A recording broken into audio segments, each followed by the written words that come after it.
Spearfish, South Dakota. As your Spearfish Sasquatch look to take game visiting traveling team, the Nebraska Prospects. Last night was obviously a bit of a slow start for the Squatch. After taking an early lead, they fell ultimately 13-5. So they lost game one, but 2 more games left in this homestand against the Prospects. Who's to say that there can't be a beautiful offensive performance and performances on the mound through games 2 and 3. That is what we are banking on. And the Squatch are motivated. They are locked in. It's going to be a fun night, a beautiful Saturday night for baseball. So while we are here, let's go ahead and get things started with the opening lineup for the Nebraska Prospects. Leading off for the Prospects, same as last night, number 11 center fielder Matt Getzman. Batting second, number 16 right fielder Cade Lynham. Batting third, number 7 the shortstop Nolan Brown. Batting cleanup, number 12 first baseman Tristan Gomes. Batting fifth, number 17 and the designated hitter for tonight, Colin Lynham. Batting sixth, number 32 and catching behind the plate, Jackson Meyer. Batting seventh, number 14, the third baseman, Gage Allen. Batting eighth, number 3 and playing second base, J.D. DePrima. And batting ninth for the Nebraska Prospects, number 2, left fielder Cam Madsen. And now for your Spearfish Sasquatch as they run out on the field, leading off for the Squatch, number 27, shortstop Johnny McHenry. Batting second, number 24, second baseman Ryan Bachman. Batting third, number 2, the center fielder Carson Green. Batting fourth and designated hitting, number 23, Andrew Johnson. Batting fifth, number 3, left fielder Trey Vorwald. Batting sixth, number 29, the first baseman Keenan O'Brien in his first game for the Squatch and starting. Batting seventh, number 8, the right fielder Cam Hoyland. Batting eighth, number 13, and manning the hot corner, Ivan Palomino. Batting ninth, Davis Carr, number 18, the catcher. As we have just begun the national anthem, and we will be right back with you in just a couple of seconds.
And let's play ball indeed.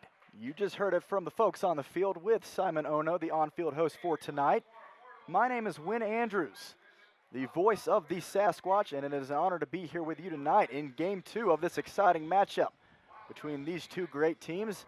It is Saturday afternoon, 6:31 p.m., just a few moments away from the first pitch of the game, and we are excited to be bringing it to you tonight. As the crowd continues to roll in, a long line over at the opening gate. Looks like it's going to be a great crowd on this Saturday afternoon. You just got to love baseball on the weekends. Hardly anything better than that. As some clouds are rolling along, but doesn't seem to be too dangerous tonight. 78 degrees as we near first pitch. There is a severe thunderstorm watch across Lawrence County, and hopefully that does not hit Black Hills Energy Stadium tonight. We've had too many of those storms to start off this season. Don't want any more, especially with a great crowd rolling in tonight.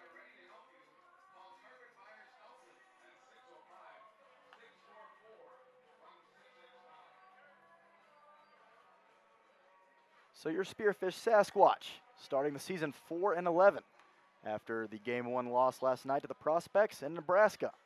Ups their record to 2-4 on the year, obviously having played a few less than the Sasquatch.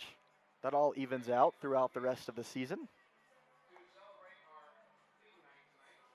But through a tough first loss, the Sasquatch are looking to bounce back after the 8-run deficit in game 1. And they're looking to do that through the means of the man on the mound tonight, number 40, Griffin Sheeran.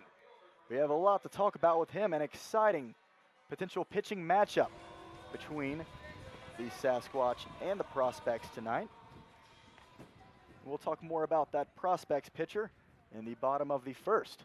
Hopefully through a quick top of the first with Sheeran on the mound as he readies for the first pitch against leadoff hitter Matt Getzman, the center fielder. As that is fired right down the middle for strike 1. First pitch now logged at 6:33, 2 minutes before the initial time. We love starting things just a bit early here. We're too excited to play some baseball. So now the 0-1, as that one is lifted out towards left center. Vorwald trekking back to the warning track and going to catch it in time. A great route from Trey in left field for out number 1.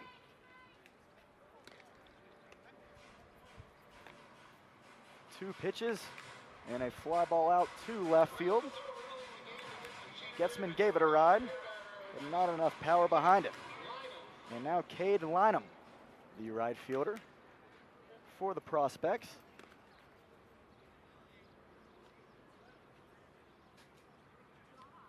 You might have thought you heard the name Lynham last night in game 1. And you did, in fact. But instead of Cade Lynham, that was actually his brother, and his younger brother at that, Colin Lynham. As Cade is starting in right field tonight where Colin played last night. Colin will be batting in the 5 spot for the Prospects. And designated hitting tonight for the Prospects.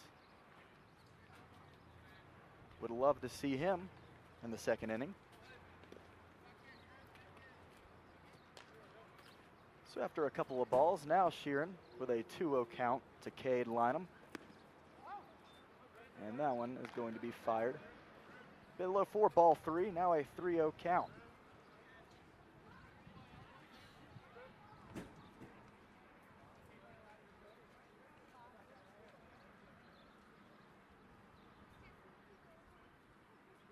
And so now the pitch, taken a bit high and outside for a 4-ball walk. So Lynham takes his base, and the shortstop, Nolan Brown, was plenty busy last night at short, fielding many ground balls as the Sasquatch offense was favoring the left side of the infield heavily.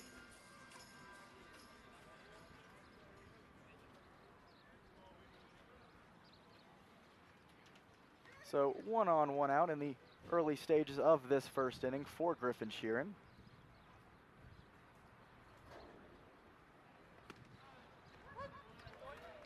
Sheeran with a 3.6 ERA through his first 2 starts of the season.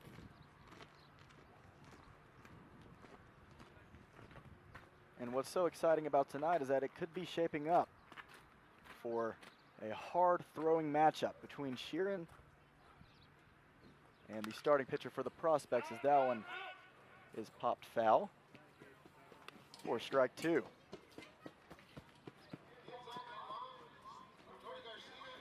So Sheeran, the sophomore righty from Minot State University. Griffin's from Highlands Ranch, Colorado. And through his first 2 starts, he's pitched 10 innings, and he's fanned 19 batters. That's a pretty good number through 10 innings, and he actually leads the Squatch rotation in ERA through a minimum of 10, as that one is head out towards center field, Green charging, and is going to get it just in time for out number 2. So a couple of fly ball outs for the Prospects early. And Sheeran, an out away from retiring.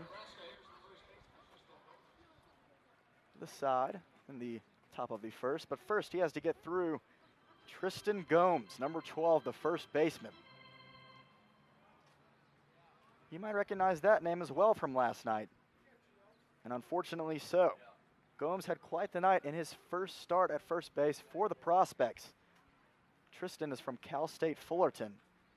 And he drove in runs, plenty of them, as he lines that one. That continues tonight, lines that one into right field. Straight at Cam Hoyland. Now runners on first and second. Gomes hit 2 monster home run shots last night over the right field wall. And then a line drive over first baseman Harrison Clark in his first game with Nebraska. And has had a line drive shot past Bachman to Hoyland again in right field. So now runners on first and second. Gomes hasn't slowed down yet. And now Colin Lynham, the brother of Cade, DHing tonight for Nebraska. And the pitch. Taking a bit low for ball 1. A nice breeze actually starting to kick in throughout the first few minutes of tonight's game. Haven't felt that in a while. Throughout the first 4 games of this homestand with Fremont, Nebraska, that has just been hot, and that has been it. And that one is lifted high out towards left field. Vorwald back on the warning track for out number 3. Gets it cleanly. So 3 fly ball outs for Sheeran as he heads back to the dugout. And we'll get our first look at Nebraska Prospects pitcher, Joe Richter. We have plenty to talk about him as well. And let's see these Squatch bats take it to him in game 2 of this series. Game is tied 0-0. We'll be right back.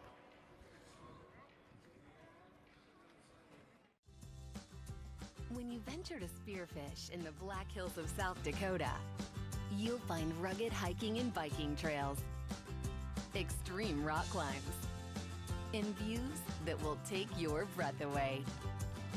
Plan a Spearfish vacation and come find your adventure. Spearfish, my great place in South Dakota.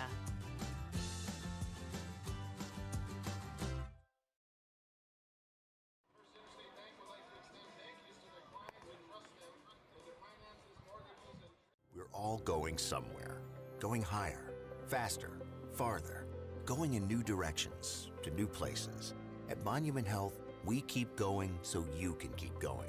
We're dedicated to advanced orthopedic care with the latest innovations, technology, expertise, and treatment. So keep exploring, keep making memories, keep going with Monument Health as your partner. Learn more at monument.health/orthopedics.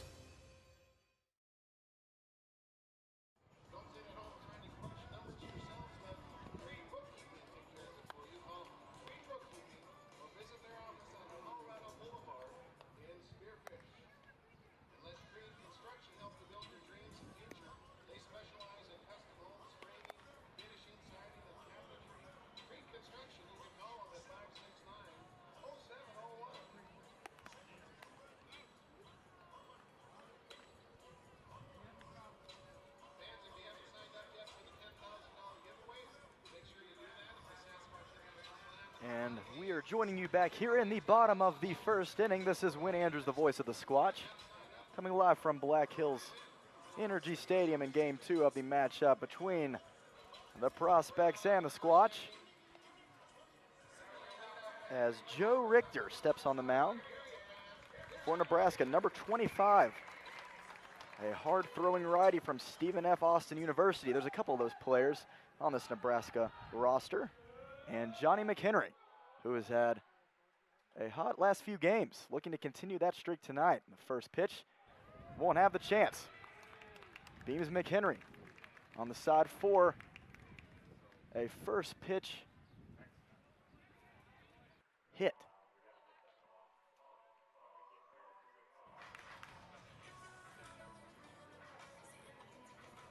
So a runner immediately on first.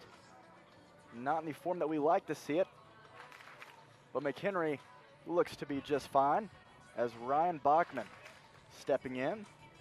The 1-2 punch for the Sasquatch at the top of this lineup. Been very impressive offensively and defensively, making plenty of great plays in the infield and being very productive at the plate. In fact, both McHenry and Bachman are hitting above 300 for the Squatch 1-2, and that one almost beams Bachman.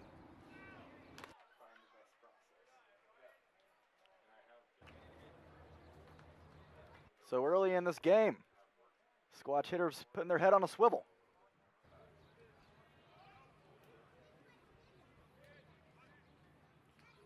As Bachman shows bunt for the 1-0, and that one almost hits Bachman in the head. So a little wild start for Joe Richter, as he has thrown inside on 3 consecutive pitches. The first hitting Johnny, and now 2 right to Ryan.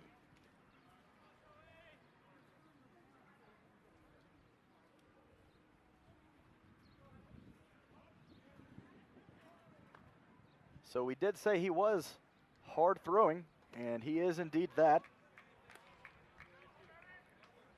In his last start, his first start of the season against the Hastings Sodbusters, Richter fanned 7 batters and gave up a run, only a single run in 5 innings pitched for his first start.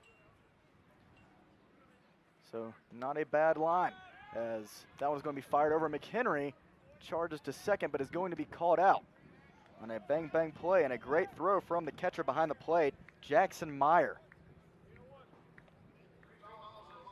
Johnny had a good start, but now turns to no one on and 1 out for the Squatch after being tagged out. That throw was right on line. And now Bachman, big cut. Now Richter is back in this count, 3-2. Count runs full.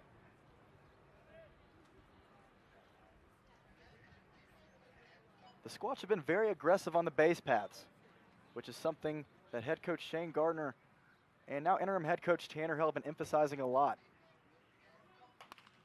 And they made plenty of those opportunities as Bachman takes his walk. So now Bachman on, 1 out with Carson Green, the 3 spot, coming in to hit his first look at Richter. And last night, very aggressive on the base paths. Worked out in the favor of the Squatch, being able to have a couple of double steals here and there. Taking advantage of the opportunities, but unfortunately not in the favor of Johnny. He is tagged out for the first out of the inning. That one is a bit high for ball 1 to Carson Green. Green from MSU Billings.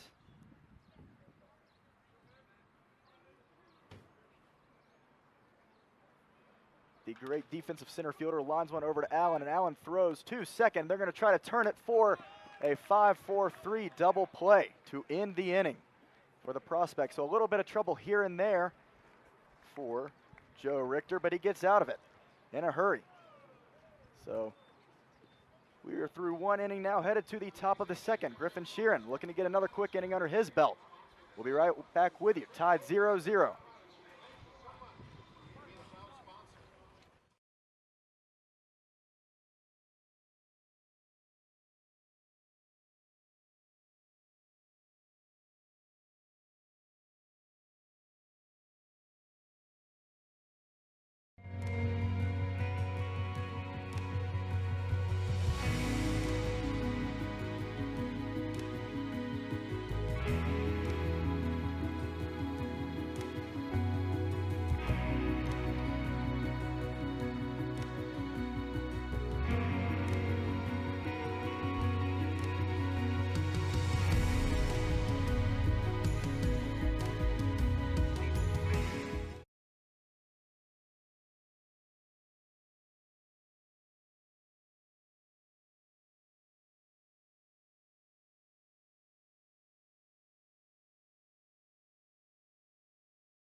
We're joining you live from the top of the second inning as the Squatch are tied 0-0 with the Prospects.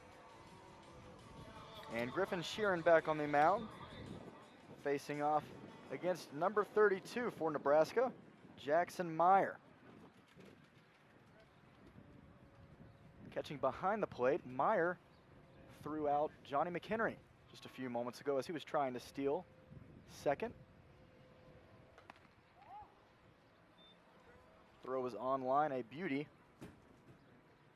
So Squatch are going to have to be very careful with Meyer behind the plate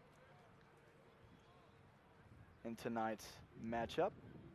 The 1-0 taken way outside and past the arms of Davis Carr, who is catching for the Squatch. Carr had a breather in yesterday's game 1 and now back behind the plate. And he's been beaten up with baseballs, whether it be catching and a few wild pitches, coming back to hit him, or even trying to bunt and having that baseball shoot right back into his face for a busted lip. Been a tough start for Davis, but he is just fine. As he says, it is the life of a catcher. It is just part of it.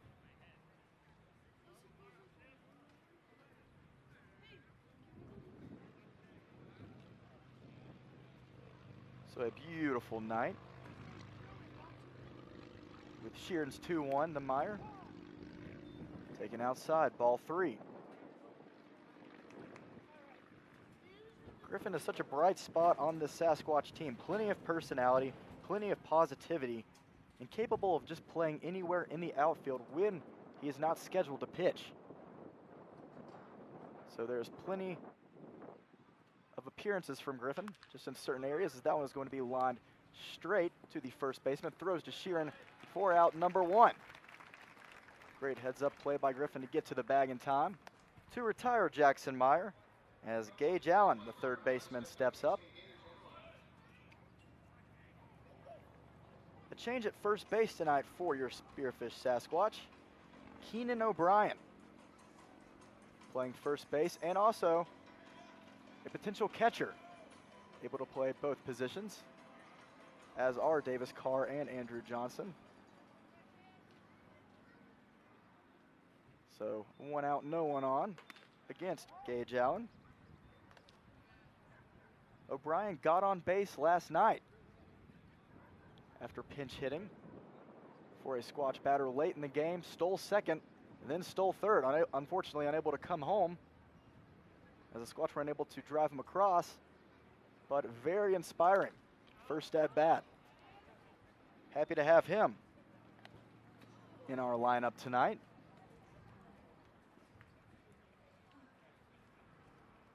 So now a 1-1 count to Allen, who is batting in the 7th spot tonight. Only 5 for 18 to start the year, 277 average. But he had quite the game 1 against the Sasquatch, as well as his friend. He batted 9th last night. And his teammate Zach Johnson, who was batting 8th, they just seemed to be the 1-2 punch that just kept producing for the Prospects. And unfortunately, it all happened against the Sasquatch rotation last night. So now, the 1-2, as he is going to be called out on strikes after the swing and a miss. Carr fires over for the 2nd out of the inning.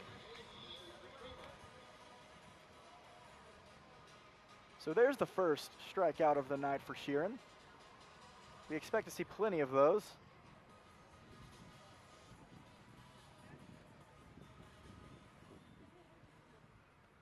As the second baseman, our first look at him, J.D. DePrima, batting 8th. And Sheeran looking to get a quick out.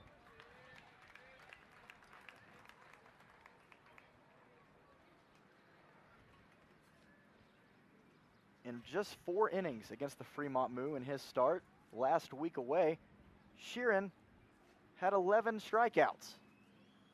That ratio is unreal, as that one is going to be lined just foul. Hugging the third base line, Palomino runs over.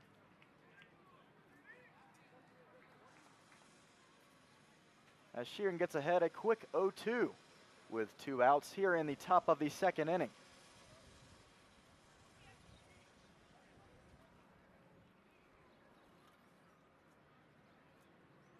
Only 4 earned runs for Griffin through his first 10 innings.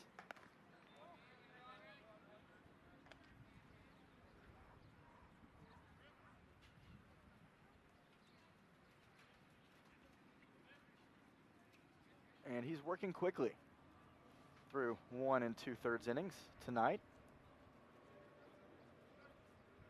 Hoping to retire DePrima.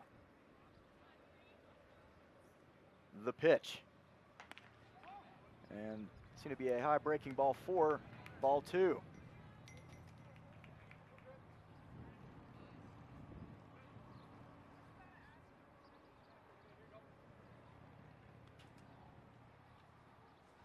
So taking a look at DePrima from Omaha, Nebraska, Des Moines Area Community College. Hitting .333 on the year. As he waits patiently on that one, and that one is thrown outside for ball 3. A full count with no one on and 2 outs. After Griffin quickly got ahead 0-2. In the first inning, Sheeran worked rather easily outside of a single by Gomes, and that one is going to be lifted out towards Hoyland as he races back to the track, and almost a great catch, but fires over to second, and Bachman fields it, but it will not be in time. A stand-up double for the 8-hitter, J.D. DePrima. So a great at-bat there from J.D. Getting behind 0-2, pushing it to a full count, and then hitting one deep at the warning track in right field.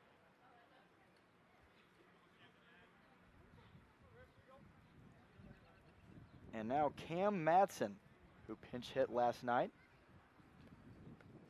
now plays left field and is batting 9th with DePrima on second. And a scoring opportunity for the prospects, hopefully not meant to be. And the pitch. And that one is hit out towards left field. Vorwald rushing in. And the catch as he makes a diving grab. Another deep fly ball, but a great play by Trey in left field. Retires the prospects in the top of the second. And the Squatch bats looking for a little bit of some luck, as we know they can do. We head to the bottom of the second. Score still 0-0.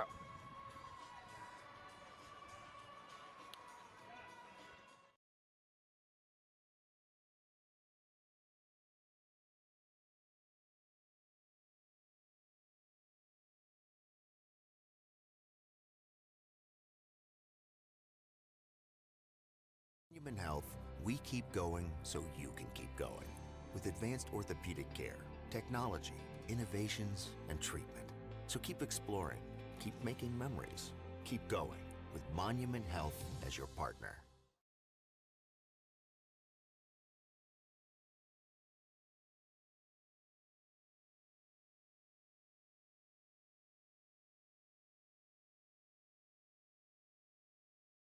Knee replacement? With the area's only ROSA robot, Monument Health offers a more personalized and precise procedure, customized for your anatomy. Get going with Monument Health, your partner for advanced orthopedic care.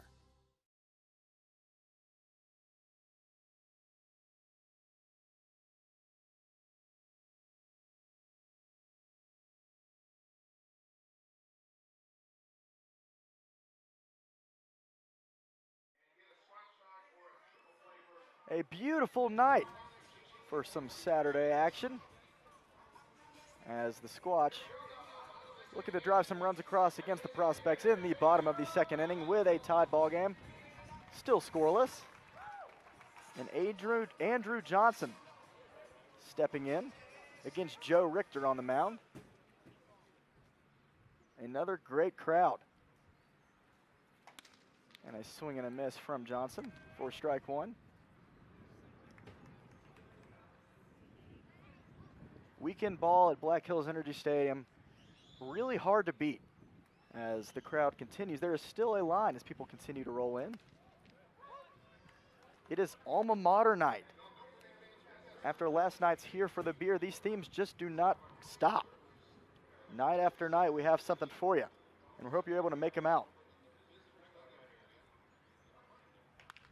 As Johnson is going to hit a bloop into shallow center for a leadoff single, and that has to feel good for AJ.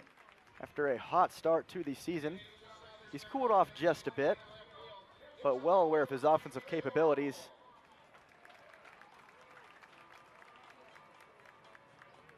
Gets a leadoff single with Trey Vorwald. Stepping in. Vorwald batting fifth tonight and just made a miraculous play out in left field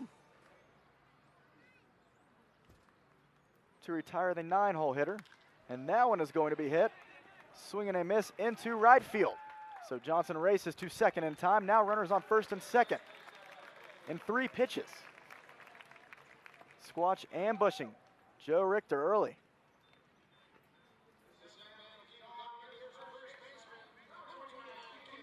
And a great opportunity for Keenan O'Brien in his first start at first base for the Squatch tonight.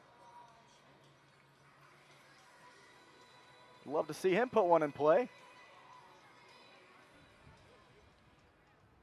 And some more exciting running on the base paths from Keenan after stealing second and third last night for taking a walk on first.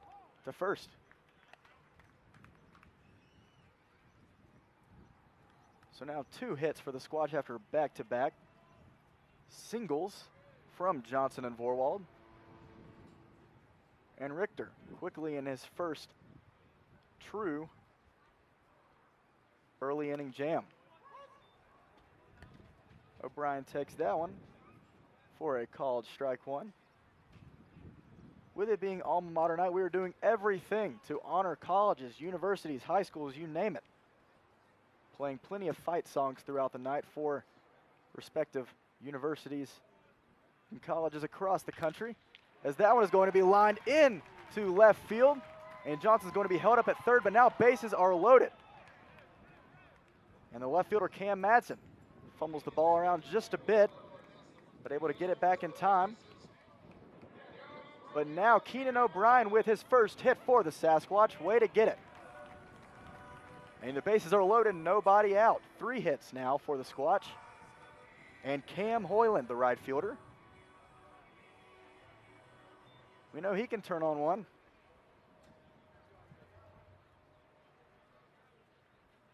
The Squatch being very productive early in these early counts. And Cam seems to pop that one up as Meyer rushes to the netting and is going to be able to get it for out number 1. So, a big pop fly behind the dish for out number 1. Hoyland heads back. And Ivan Palomino, the third baseman. Always fun to see him at the hot corner.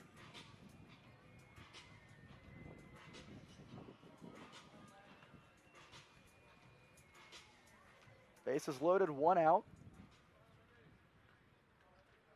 Squatch looking to get ahead early. The pitch. Taken for a strike. Palomino tried to hold back, not in time.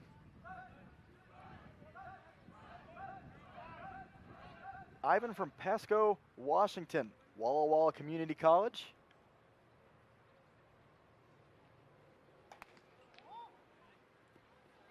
Looking for a big hit in the bottom of the second in a scoreless ball game.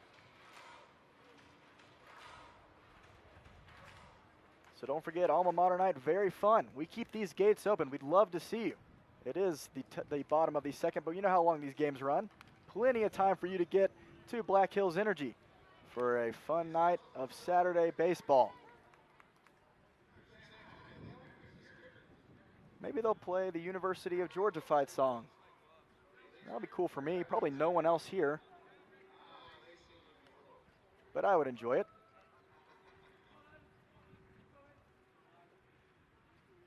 So now the 1-2 as Richter readies and fires to Palomino. Swing and a miss. Palomino is down on strikes for out number 2. So after loading the bases, no one out, a pop fly and a strikeout. Leaves it all up to Davis Carr, the 9-hole hitter, and catching behind the plate. As the last hope for the Squatch in the bottom of the second to drive a run across. And that one is going to be lifted foul. On the right side next to the concession stand.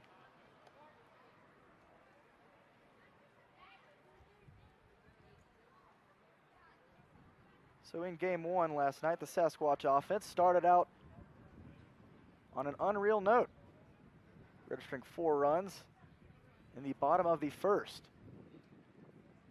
But through a few calls here and there that might have been deemed controversial to some, the prospects began to claw their way back into it, and obviously not taking anything away from them. They knew how to square the ball up. They did it all night. Eventually tying the game and then taking a lead, and then for the rest of the game, scoring 8 unanswered runs for a 13-5 final. And the Squatch are not wanting to continue that trend in game 2. So Carr now ahead 2-1, bases loaded, 2 outs.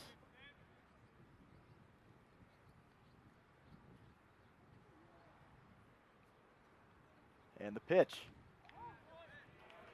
Taken a bit outside of the zone for ball 3.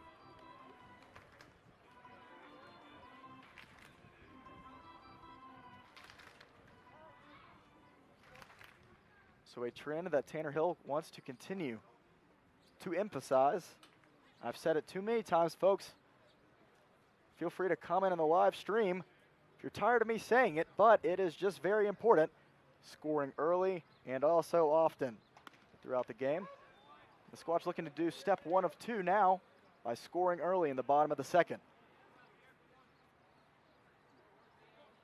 So now a full count and the payoff pitch looming in the balance.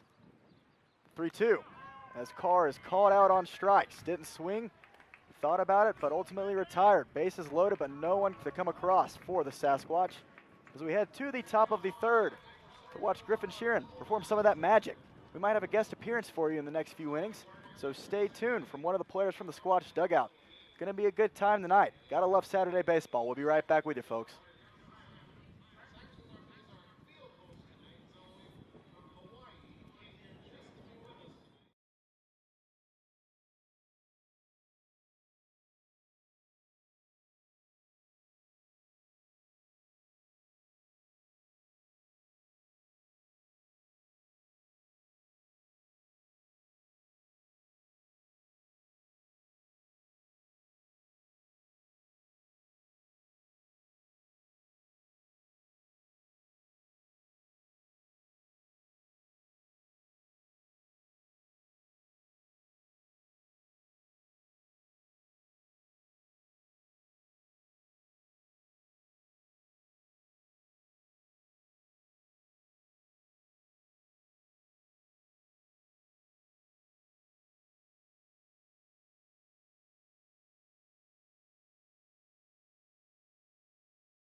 I wanna shout out to the world so they know my sweet baby loves me so.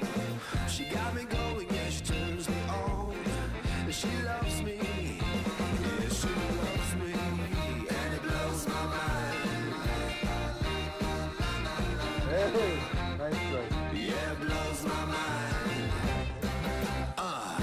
She's my lover.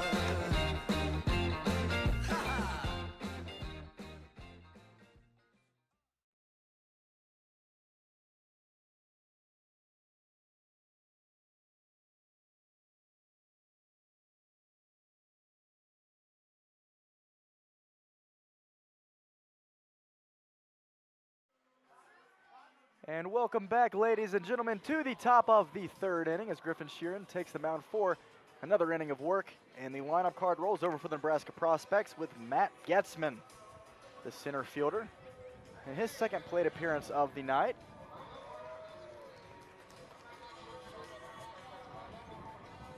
As we are calling out colleges all over the place. Plenty of shout outs left and right. And lots of alumni in the stadium tonight. Hopefully Sheeran and the Sasquatch defense can put on a show for them. As the score is 0-0. Headed to the top of the third. Getzman from the University of Nebraska, Omaha. Batting well as a leadoff hitter for the Prospects so far this season. And the 1-0 to Matt. Foul down the third base line. So a 1-1 count. Sheeran still throwing hard as ever. Prospects have done a good job of squaring up so far through the first two innings. Lots of fly ball outs, especially close to the warning track. In left and right field, Vorwald and Hoyland doing a great job.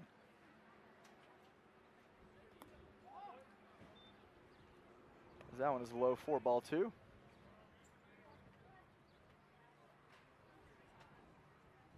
But outside of those high fly ball outs, only 2 hits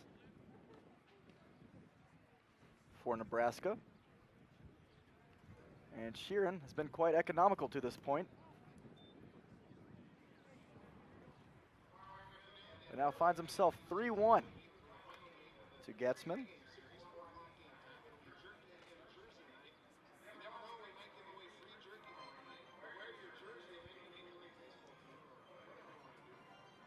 So the center fielder for the Prospects, batting .318 with 5 RBIs. Now has a 3-1 to Griffin. And the pitch, way up high, ball 4. So a leadoff walk.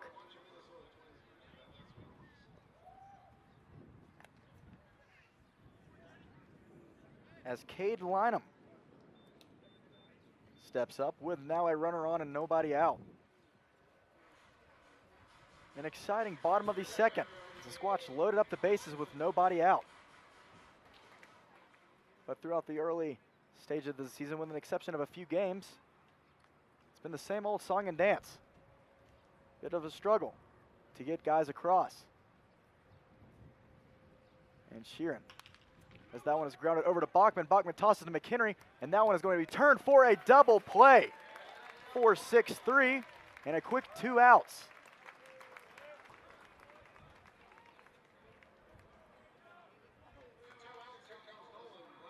As Nolan Brown stepping in with now no one on, and 2 outs.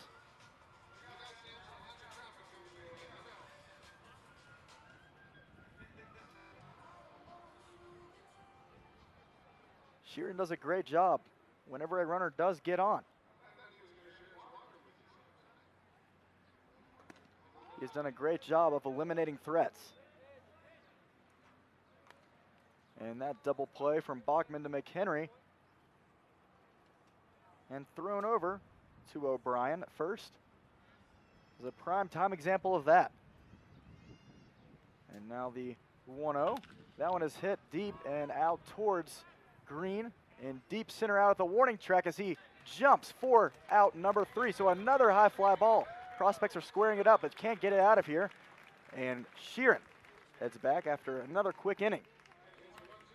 And the Squatch offense looking to pull through and get a few runs on the board in the bottom of the third. Don't go anywhere.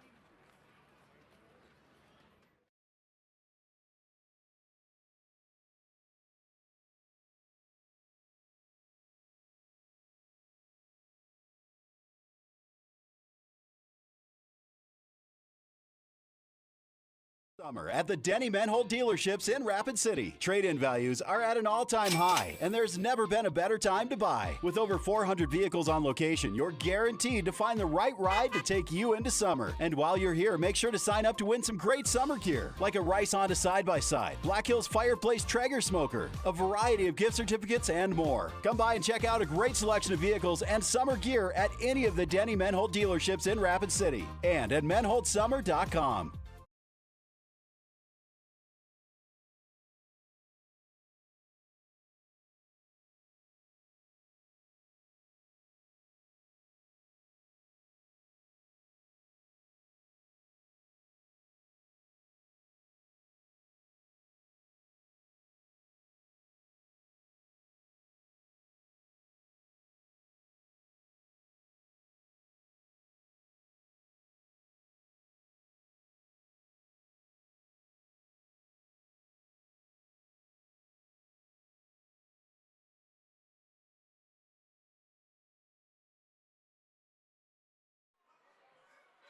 So welcome back. Here in the bottom of the third inning, the lineup card rolls over for the Spearfish Sasquatch's leadoff hitter, Johnny McHenry. Ready to battle against Joe Richter, starting pitcher who has given up 3 hits so far through 2 innings. But the score still remains 0-0. Squatch loaded him up with nobody out in the bottom of the second, but ultimately unable to bring anybody across after a pop-up and foul ground, a strikeout, and then another strikeout as Carr was called out on strikes to retire the side. And that pitch way inside on Johnny. Again, McHenry was pegged on the first pitch of the game. Obviously not intentional, but Richter, nice off speed for strike 2.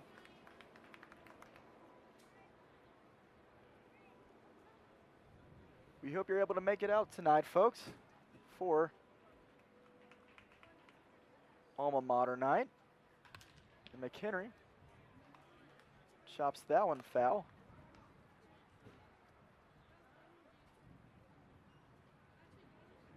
So now Richter ahead 1-2. As Johnny is leading off the inning. And that one is going to be grounded up to second, and that was going to get off the glove of the second baseman for the Prospects, J.D. DePrima. So that will be scored an error on DePrima, but Johnny gets on base. Nevertheless, seemed to be a routine grounder up the middle. Took a tricky hop on J.D. and off the heel of his glove.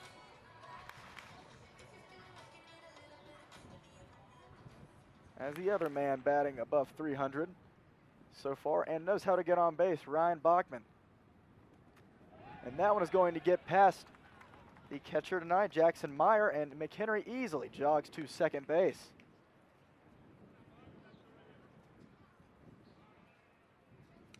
Johnny was thrown out at second after trying to steal. Challenged the arm of Jackson Meyer.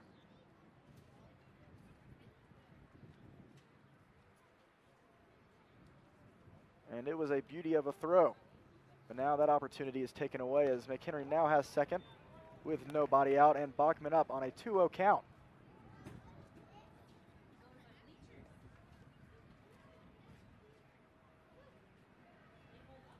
And folks, if you are here tonight, we want to always emphasize the special offer we have for you at the concession stand. It is Natterday night. Every Saturday night we have a deal on natural light beer. 2 for $8 deal at the concession stand. So for you and that other special person in your life, buy them a Natterday. The sign of love.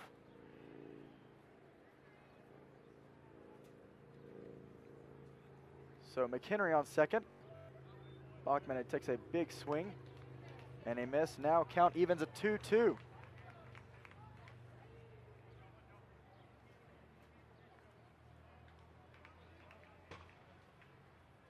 Now clouds start to roll in from the left, as it hopefully just stays partly cloudy. But you never know, as the weather tends to turn in the blink of an eye here in Spearfish. And that one is going to get away from Meyer again. McHenry jogs over to third. So taking a nice trip around the bases without Bachman having to take a swing.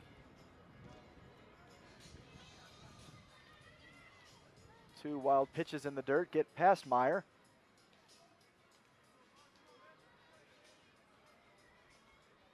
And let's see if Bachman can work in this situation. A sac fly would work. The 3-2. And that one is going to be grounded over to the shortstop as he fires over to first, but that is going to get McHenry home. So Bachman able to put it in play. Squatch are leading 1-0 now in the bottom of the third. And Carson Green with a 1-0 lead. So those two wild pitches prove costly for Richter in the third as McHenry advances to second and then third. And with Ryan able to put it in play, Johnny able to cross with ease.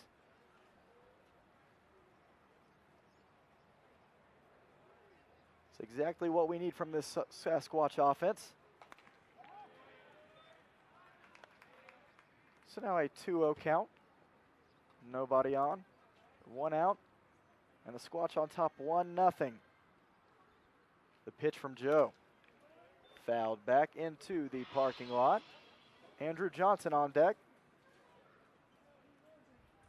After leaning into one into center field for a single to keep the inning going.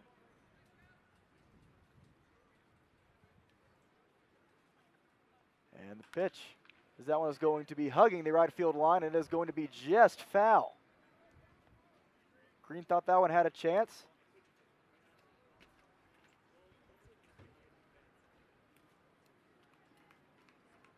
But just to the right of the right field line. Foul ball, and now the count runs 2-2. The wind's starting to pick up. Always thankful for a breeze, but hopefully not from a storm. Never want to see that. And that one is going to be in the dirt again for a 3-2 count.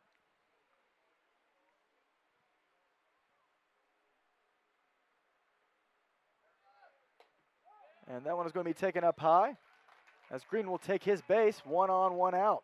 And Andrew Johnson stepping back in. Johnson DHing. You've seen Andrew at first base behind the plate. And he has been the designated hitter for a couple of games so far this season.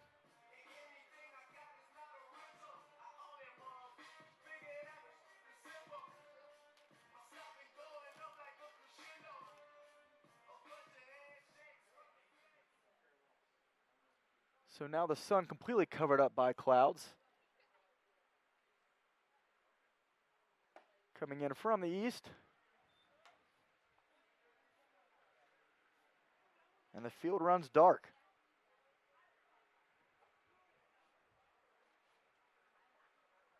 And looking at the forecast now, looks like we are in for potential thunder showers for the next 3 hours. A 30% chance of thunderstorms at 8 p.m. And a swing and a miss from Johnson there at 50% chance at 9 p.m. and another 30% chance at 10 p.m. And of course, it clears up at 11.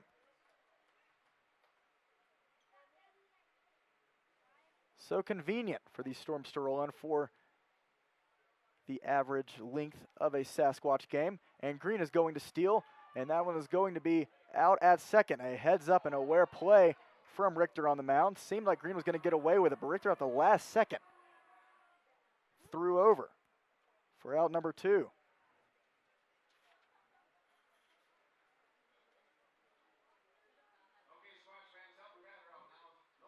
So now Johnson behind 0-2. Outside of the two errant pitches from, or wild pitches from Richter on the mound. A swing and a miss from Johnson retires the side. As the Spearfish Sasquatch take a 1-0 lead, and Sheeran heading out on the mound for the fourth, looking to protect that lead. 1-0 game. Be right back.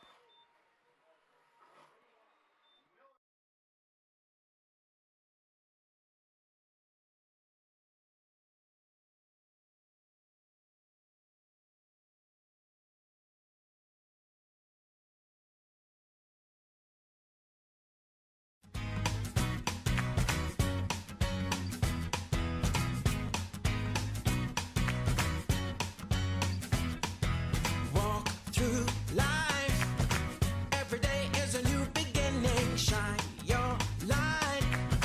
It's a day and the world is waiting. Move along to the song, singing in your soul. Feel the beat, clap your hands, let it take control. All you need, all you want, are you ready to find your way? 'Cause every day is a new day. And everything's going your way. And you wanna make it last forever. We'll keep it together, 'cause it keeps getting better. Hey, it keeps getting better.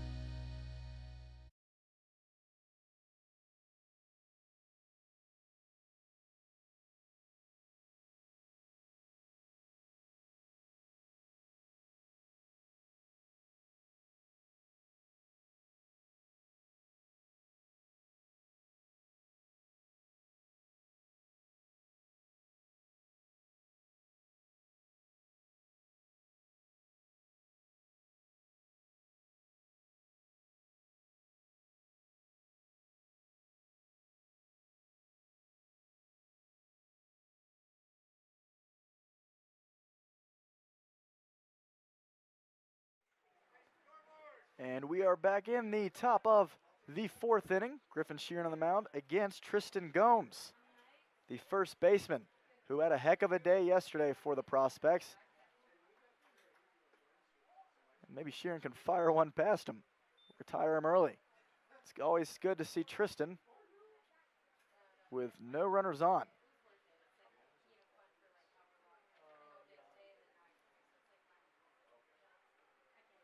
As we mentioned earlier, 3 hits last night, 2 of them just absolute moonshots as he grounds that one over to O'Brien, and he throws that to Sheeran for a quick out number 1.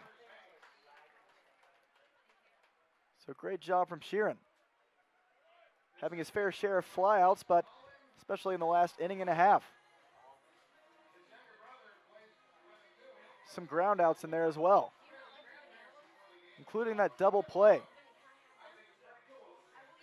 last inning in the top of the second.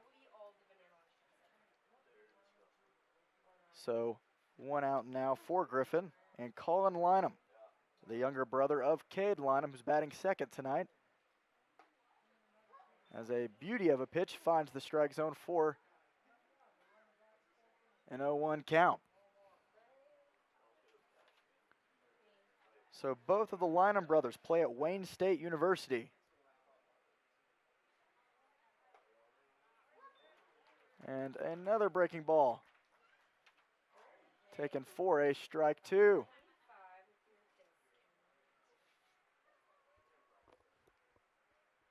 As we know, Sheeran's fastball, his primary pitch, but you love to see everything else in his arsenal. He has quite a variety.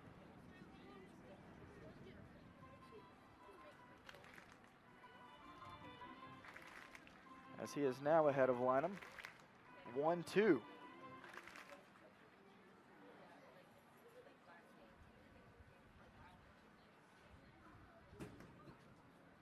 Colin, designated hitting the night, played right field in game 1. As he lifts that one, a high fly ball, lazy fly ball out towards shallow right. for out number 2.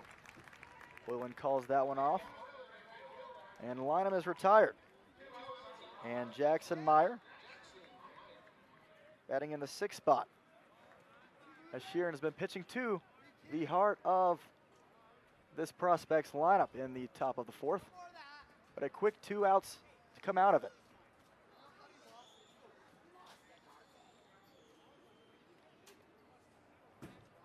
As he readies against Jackson, 2 hits, no runs, and 1 error for the prospects.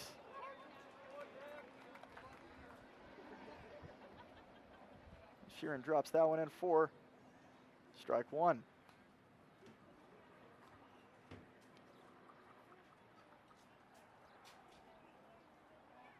And the pitch, swing and a miss. Quickly ahead 0-2, Sheeran.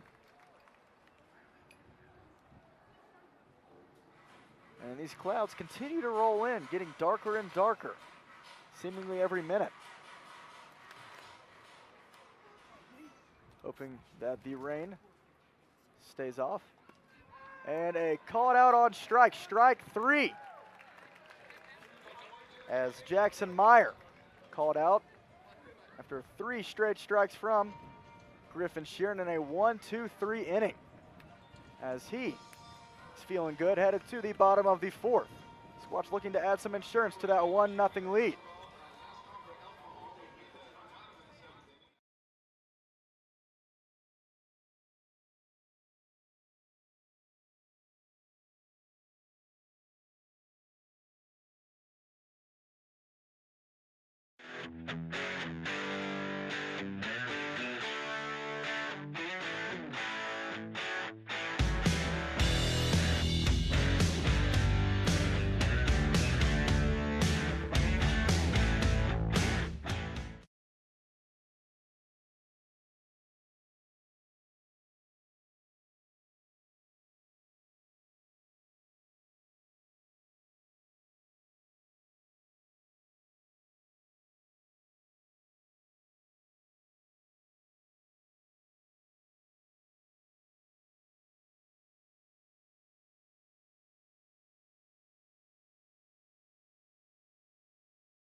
And as September rings in the background tonight, Earth, Wind, and Fire. A little action in the bottom of the 4th inning, as Trey Vorwald shows bunt and races over to first.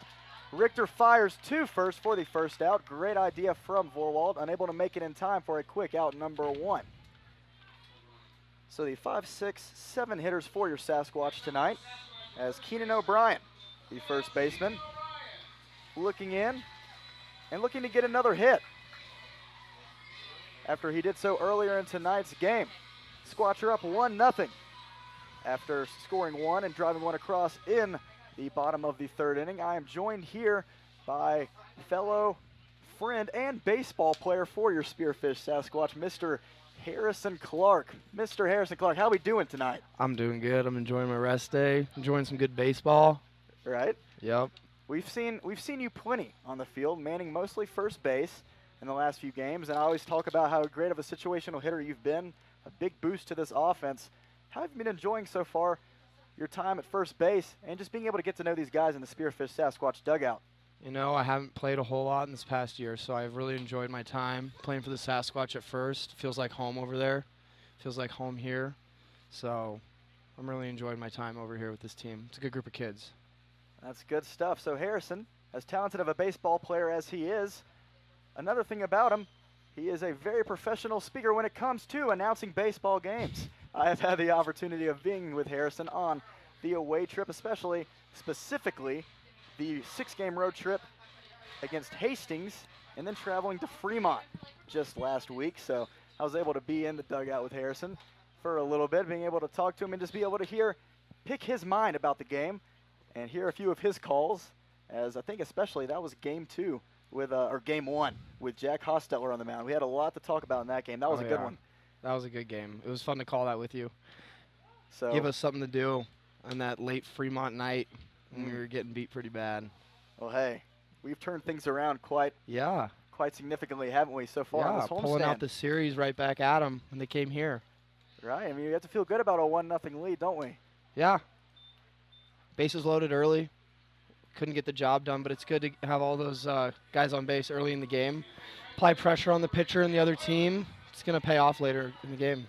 Gotta love to hear that. At some point, I told everyone, I've warned them for the longest time, they are just tired of hearing it. The bats, when they wake up, they don't go back to sleep. You know, it takes a while. So it's going to be a really positive aspect of this Sasquatch lineup, and we've seen traces of it, you know, through that game 2 of the doubleheader against the Moo, as Cam Hoyland steps in with 2 outs, fouls that one back. So it's been a great time, and Harrison Clark is a huge part of this offense. We've seen him put the ball into play many times, and getting the well-deserved day off in game 2 against the Prospects. What are you feeling? Are you more excited to be here in the booth with me right now, or are you wanting to be at first base? Does it feels good to be, on a day off? When I found out I wasn't going to play and I had the day off, I kind of got out of game mode, my game mindset, and whoa, hello. Uh-oh. What do you have to say for that? That was nowhere near the strike zone. That must have hurt. Poor Cam. He's a tough kid, though. He'll wear it off. He'll be fine. But yeah, no, once I got out of that game mindset, I was pretty ecstatic to come up here and call an inning or 2 with you. I was like, once I found out I wasn't going to play, I was like, this is at the top of my to-do list today. Well, by all means, I know you can do it. Feel free to do the play-by-play for as long as you would like. You have the voice for it. You're a natural. And the pitch to Ivan Palomino, who is in the 8th spot tonight for the Squatch and playing at third base. We saw Palomino lead off a 5-4-3 not too long ago, a couple of games back.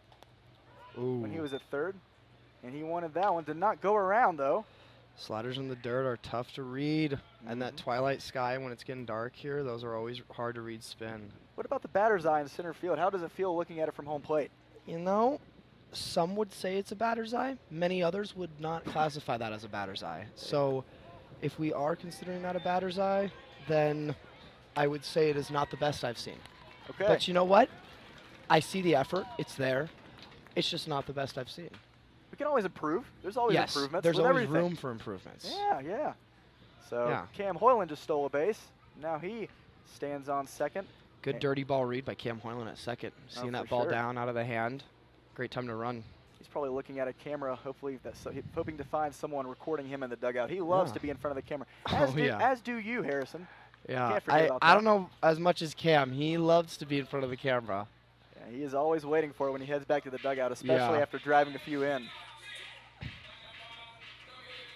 We're still waiting for that second home run here in Black Hills Energy. Cam, he led it off for us in that game 3. So are you saying, do you think that you could be potentially the next hitter? You know, I would hope to be the next hitter, potentially hitting a home run here. But, we go on the road next week, so hopefully I can hit a couple there and get the ball rolling, and then I can get some out here. I was telling everyone just last night, as we finish up this series, obviously game 2, game 3 tomorrow, a 4 o'clock start to finish off this homestand, the first extended homestand of the season, as that one is going to be grounded over to short and fired over to first for the third and final out of the 4th. But we head to the top of the 5th with Harrison Clark, the first baseman for the Sasquatch, in the booth with me. Excited to have him for the next couple of innings. It's It's going to be a fun time, so folks, hang on. And we have plenty of in-depth analysis from the professional in the booth with me. Oh, yeah. We'll be right back.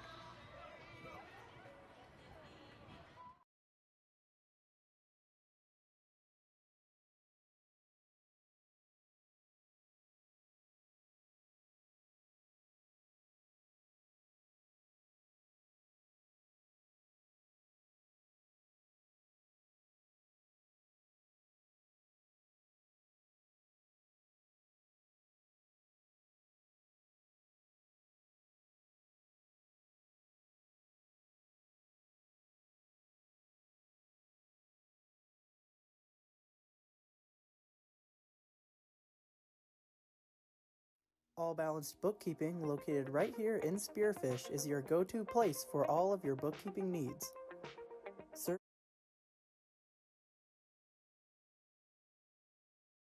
And take care of any office tasks, large or small. Contact us now to get in touch with one of our many experienced bookkeepers.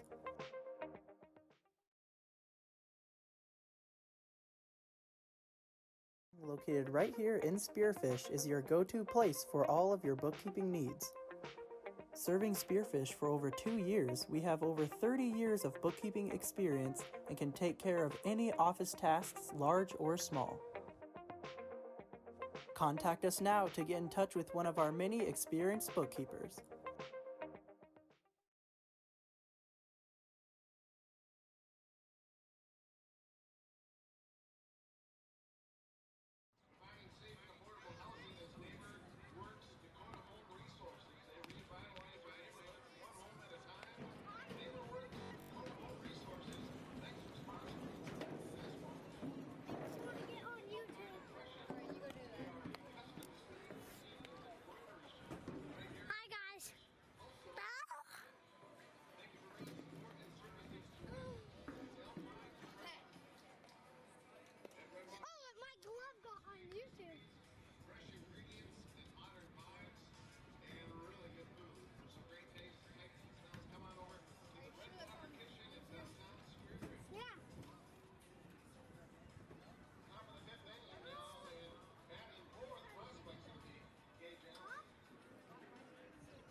And we are back with you live in the top of the 5th inning. Griffin Sheeran looking good so far, not giving up any runs, only 2 hits through 4 innings.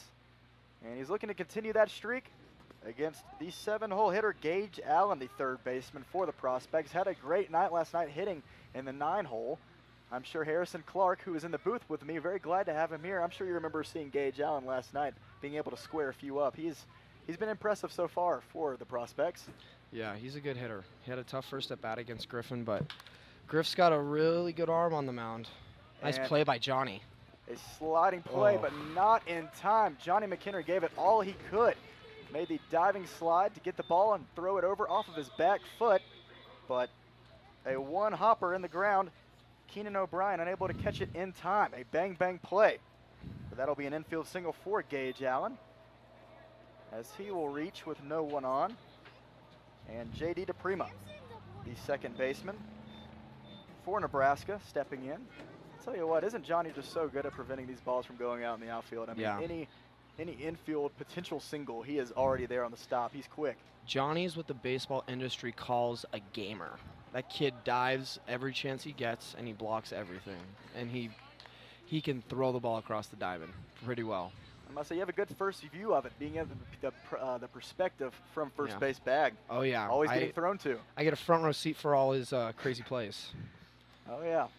So now 3 hits for Nebraska, 3 hits for the Squatch, as Spearfish has a 1-0 lead.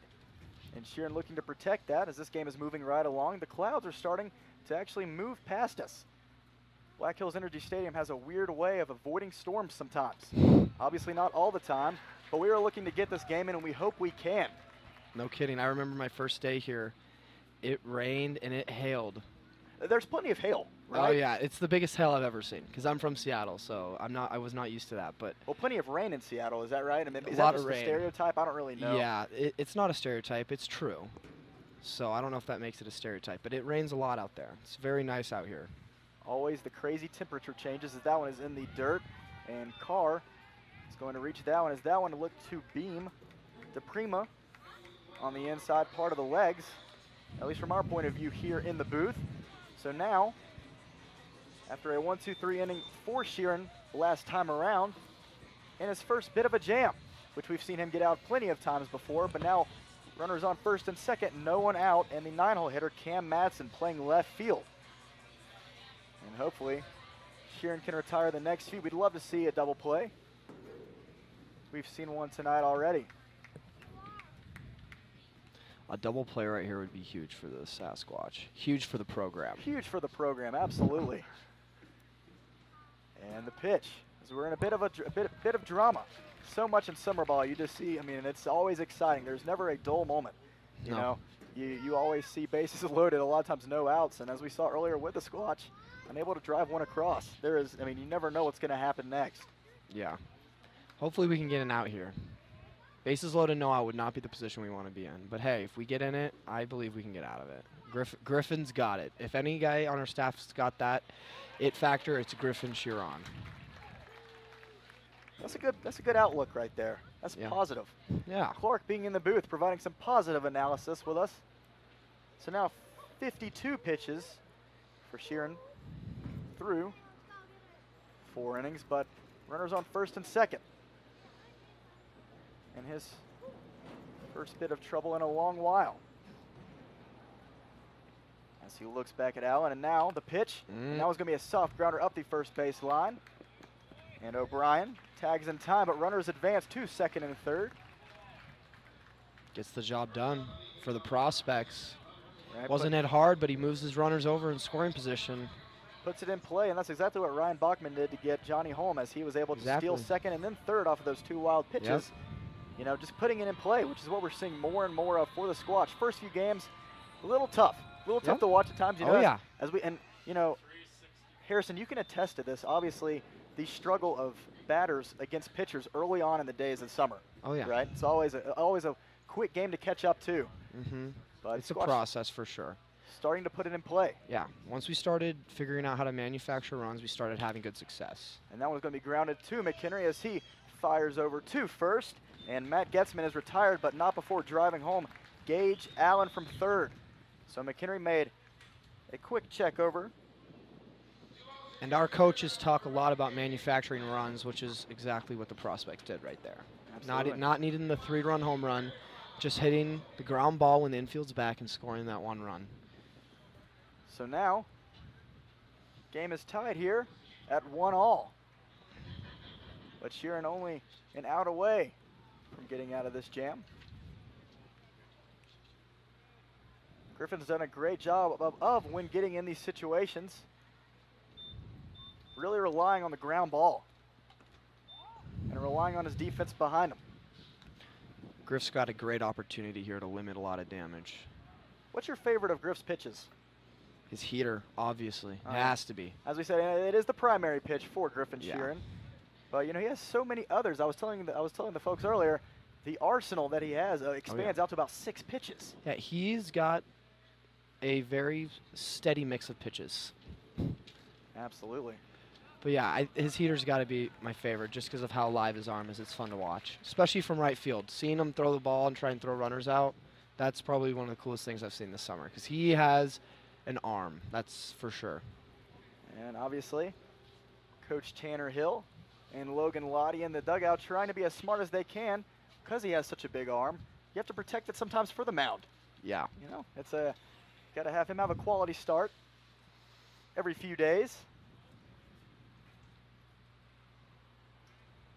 And so now, the 2-0 count. And that one's taken high. Carr threatens to throw, decides not to, holds back. And now a 3-0 count to Cade Lynham, the right fielder. J.D. DePrima still on second.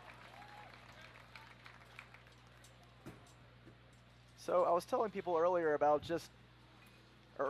last night about how special Spearfish, South Dakota is. When we're looking at these other teams in the Independence League, we've traveled Fremont, we've traveled to Hastings so far. We're going to continue on the 5-game trip to Idaho. We'll talk about that in a second. Yeah. But How do you compare this home stadium just to others around? I mean, you have the beautiful setting, the backdrop in the back, plenty of all the mountains. How would you compare them? Where would you rank? You know, I told my host family this last night, but whenever we go on the road, I get homesick from Spearfish. Not from my actual home in Seattle, but I get homesick from this place because Really? it is by far the most beautiful area I've traveled to out here in the Midwest area, just because of all the hills. Obviously, you have the Black Hills, but it's not as flat as a lot of the other areas. It's a lot greener, and the atmosphere here is, you can't match it anywhere else. We've seen a lot of other crowds, but no crowds as big as we get here in Spearfish. So it's really hard to just talk about one thing besides the scenery and the fan base, but everyone here loves their baseball. So that's always fun to play in front of for a player. And it's such a special factor, you know, not obviously not having the biggest stadium out of the teams in the Independence League, but definitely drawing in some of the biggest crowds. Oh, yeah. People are here almost every night, even on the weekday games. Yep, As exactly. we had an earlier double header for Game 1 against the Moo, plenty of people came for the 4 o'clock start. You don't see that very often. No. Especially during the weekdays. So very Yeah. thankful for this opportunity. I get exactly what you're saying. And that one is going to be in the dirt as Cade Lynham. The fan base here is very dedicated, and being a player for the Sasquatch is very cool to see that, because you definitely feel the support from the crowd. That's definitely one of my favorite aspects about being in Spearfish. I mean, yeah, no matter win or loss, you were signing autographs for players after the game. Oh, yeah. And that's a special something right there. So Nolan Brown, the shortstop, stepping in. Batting in the 3 spot. This is exactly what the prospects want here. Their 3-hitter up with runners in scoring position. And We hope Griff can get this guy out, because Tristan the Gomes. on-deck batter. Yep. I've warned people plenty enough. Yep. You know, He we had saw what quite the happened night last night. 2 3-run home runs. in his first start with the prospects, mind Yeah. you. Yep.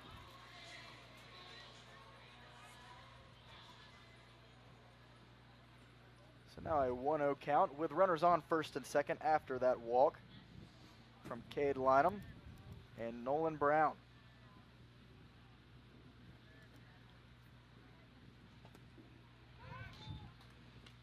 Good breaking ball in the zone from Griff there.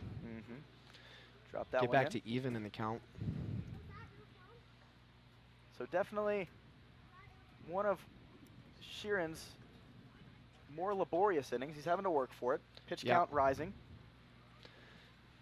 And But- every outing a pitcher has, he's going to have some of those. If he doesn't, then he's just on his game. But every pitcher's going to have that kind of hiccup in the road, and the fact that Griffin's been able to just limit damage this much is really good for him. Oh, it's unreal, you know, seeing the work these pitchers have to put in on the mound. You know, I love getting irritated with players in the major league level, college level, being like, oh man, why can't you throw a strike? I go out there and I throw it at the backstop over the fence. It's horrendous, truly. You've seen it, part of it, when I'm on the field with you sometimes. I mean, it's ugly. Well, So- yeah, we just got to knock the rust off. I Yeah. believe there's a pitcher deep down there when. Oh, thank you so much. That means a lot. So now the 2-1 to Nolan. Oh. Fouled back. And that looked to be off the mask of Carr, is that right? Yep. Carr. Squatch got away with one there. That was a curveball that was hung up in the zone. It was a good cut, too. Brown missed it. And Carr is just taking a beating game after game at some point. I mean, Yeah. we were talking about just how painful the catching position can be, but it's just part of the job. Yep, it's what you sign up for. And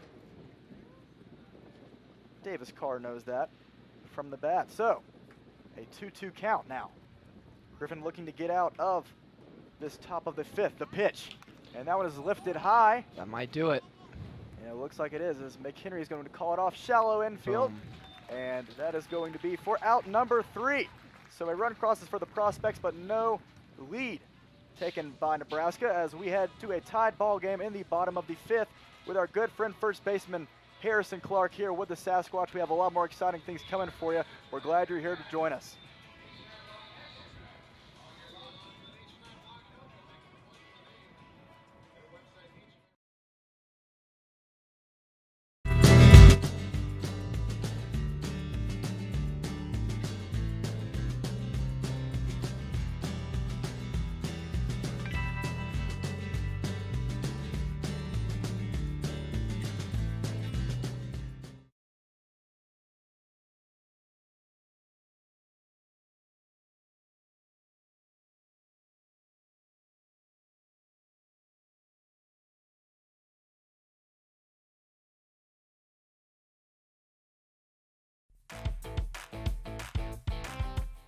New games every month at the Lodge. We are constantly updating our gaming floor with the latest fun games to keep our guests entertained with new games every month. For the freshest selection of slot machines in town, make the Lodge at Deadwood your gaming destination. The locals' choice for gaming excitement with the newest games is the Lodge at Deadwood Gaming Resort.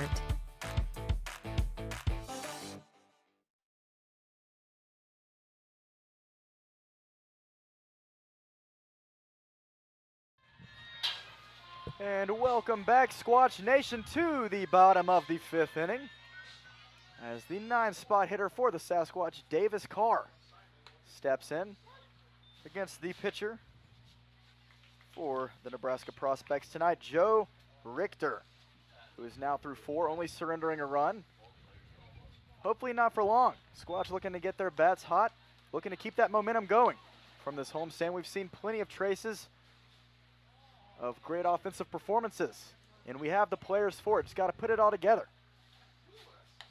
As Carr takes a big hack at that one for strike 2. It's a good swing by Davis right there. I like it. I love intentful hacks from my boys, looking to do damage always. Until we get 2 strikes, then we look to protect, try and put the ball in play. I always love big hacks, though. And that one is fouled back behind us in the booth. Joining me, Win Andrews, the voice of the Sasquatch tonight, is Harrison Clark, the first baseman, who is on a day off, which he does not see many of. He is usually manning first base or somewhere, as long as maybe a designated hitter, as Carr is going to rush over to first, but not in time. Good swing, hit hard, productive AB right there for him. So a one-hopper over to Nolan Brown as he throws to Tristan Gomes at first for out number 1. 3 hits allocated to each team through 4.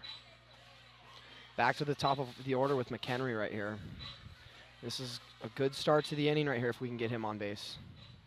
And McHenry and Bachman both batting above 300, having a great start offensively. Good leave on the changeup right there by McHenry. And a great second base and shortstop connection. Takes a big hag at that one for strike 1.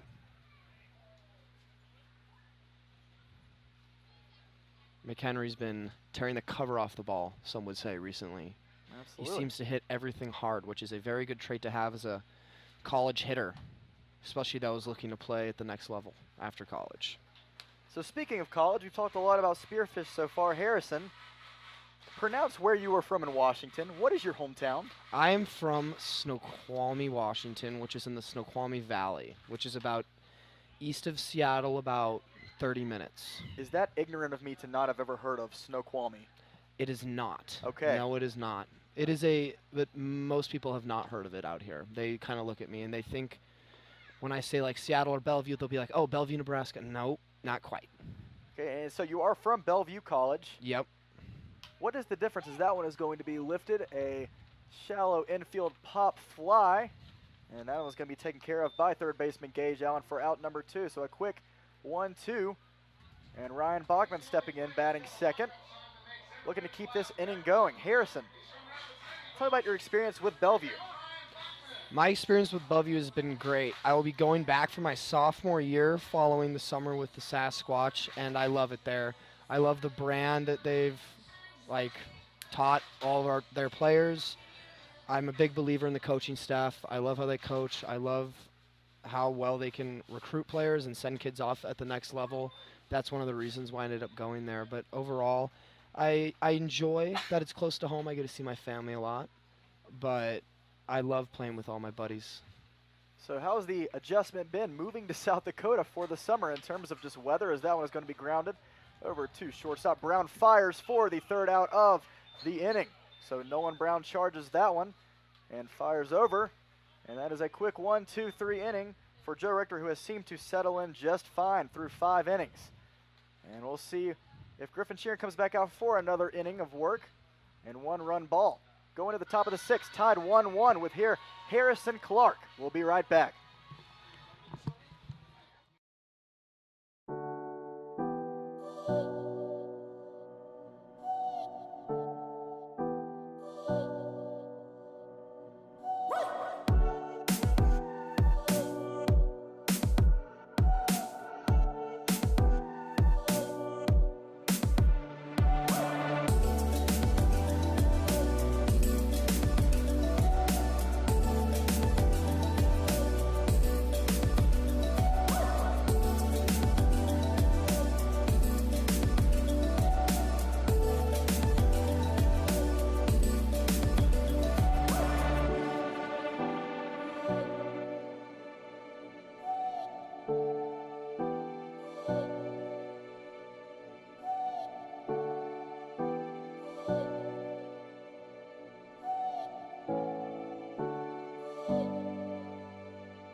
And we are back here in the top of the 6th inning. Griffin Sheeran back on the mound because why not? Only surrendering 3 hits and 1 run through his first 5, and his pitch count is looking good. Send him back out for as many innings as you can and save this rotation for the Sasquatch as they get ready to prepare for a game tomorrow and then a 5-game series in Idaho. Oh, yeah. As I'm here with Harrison Clark for the Sasquatch. Harrison, we were just talking about it as Sheeran readies for his first pitch. Good spot. Against Gotta live Tristan there Gomes. against Tristan. That Yeah. kid had a good night last night. You want to keep it out of his wheelhouse for sure. I mean, he is batting cleanup for a reason. Yeah. Bit of a slower start after that single in the first inning. Yep. Hope he stays that way. Whoa. And that was going to be fouled back. Back foot slider by you. So, in the 6th inning, the sun is starting to shine after many threats of thunder showers, potential thunderstorms coming through the area. It's looking to be a little nicer now, hopefully. Hoping to avoid this rain that looks There's some evident ominous clouds coming our way. around us. But like I said earlier, with Crow's Peak, the mountain in front of us, General Manager Eric Schmidt told me that weather tends to kind of just separate, tends to divide once it hits that mountain, and it kind of goes both ways, many times not across the stadium, so we might not be hit. So that's good news. That is good news because the Squatch, they want to get back in the winning column right now. Absolutely. Have to take back some vengeance after that game 1 last night. Real good pitch. Backdoor breaking ball. Beautiful for a strike 2. So Harrison, as we were talking about, and the 2-2 count against Gomes, we're talking about your time at Bellevue and your hometown of, say it for us again, Snoqualmie. Snoqualmie, Washington. Yep. And a swing and a miss. Big hack from Tristan Gomes, but unable to get a piece of it for strike 3. As Griffin Sheeran's fastball, our favorite, Yep, just exactly. absolutely blows right past him for out number 1. And Colin Lynham, the designated hitter, stepping in, 1 on, 1 out, nobody on. So, obviously coming from Washington, how has this living adjustment been spending a summer in Spearfish? You know, it's been a lot easier than I thought. My host family, the Overbys, they are awesome. They have 2 boys, Ian and Eli, and they have been so welcoming to me, and I felt like I have just fit right into the family once I moved here. So, you know, whenever I'm on the road, I said it before, I'll say it again, I always miss Spearfish. I miss being at home with them, seeing them, eating meals with them, and obviously playing here. But the adjustment's been really good. It's been great. I come from an area that looks a lot like Spearfish, so geographically, like, it kind of just feels like a second home to me right now, which is pretty cool to say in early June. That is awesome. You love to hear that, especially understanding that Spearfish is a bit different. A lot of people know a lot of other people. You know, it is a very homey environment, and the host families that take in these players and interns, me being one of them, they really take it to their best potential. I mean, they really try their best to make it a homey environment for all of us, and can't say that enough.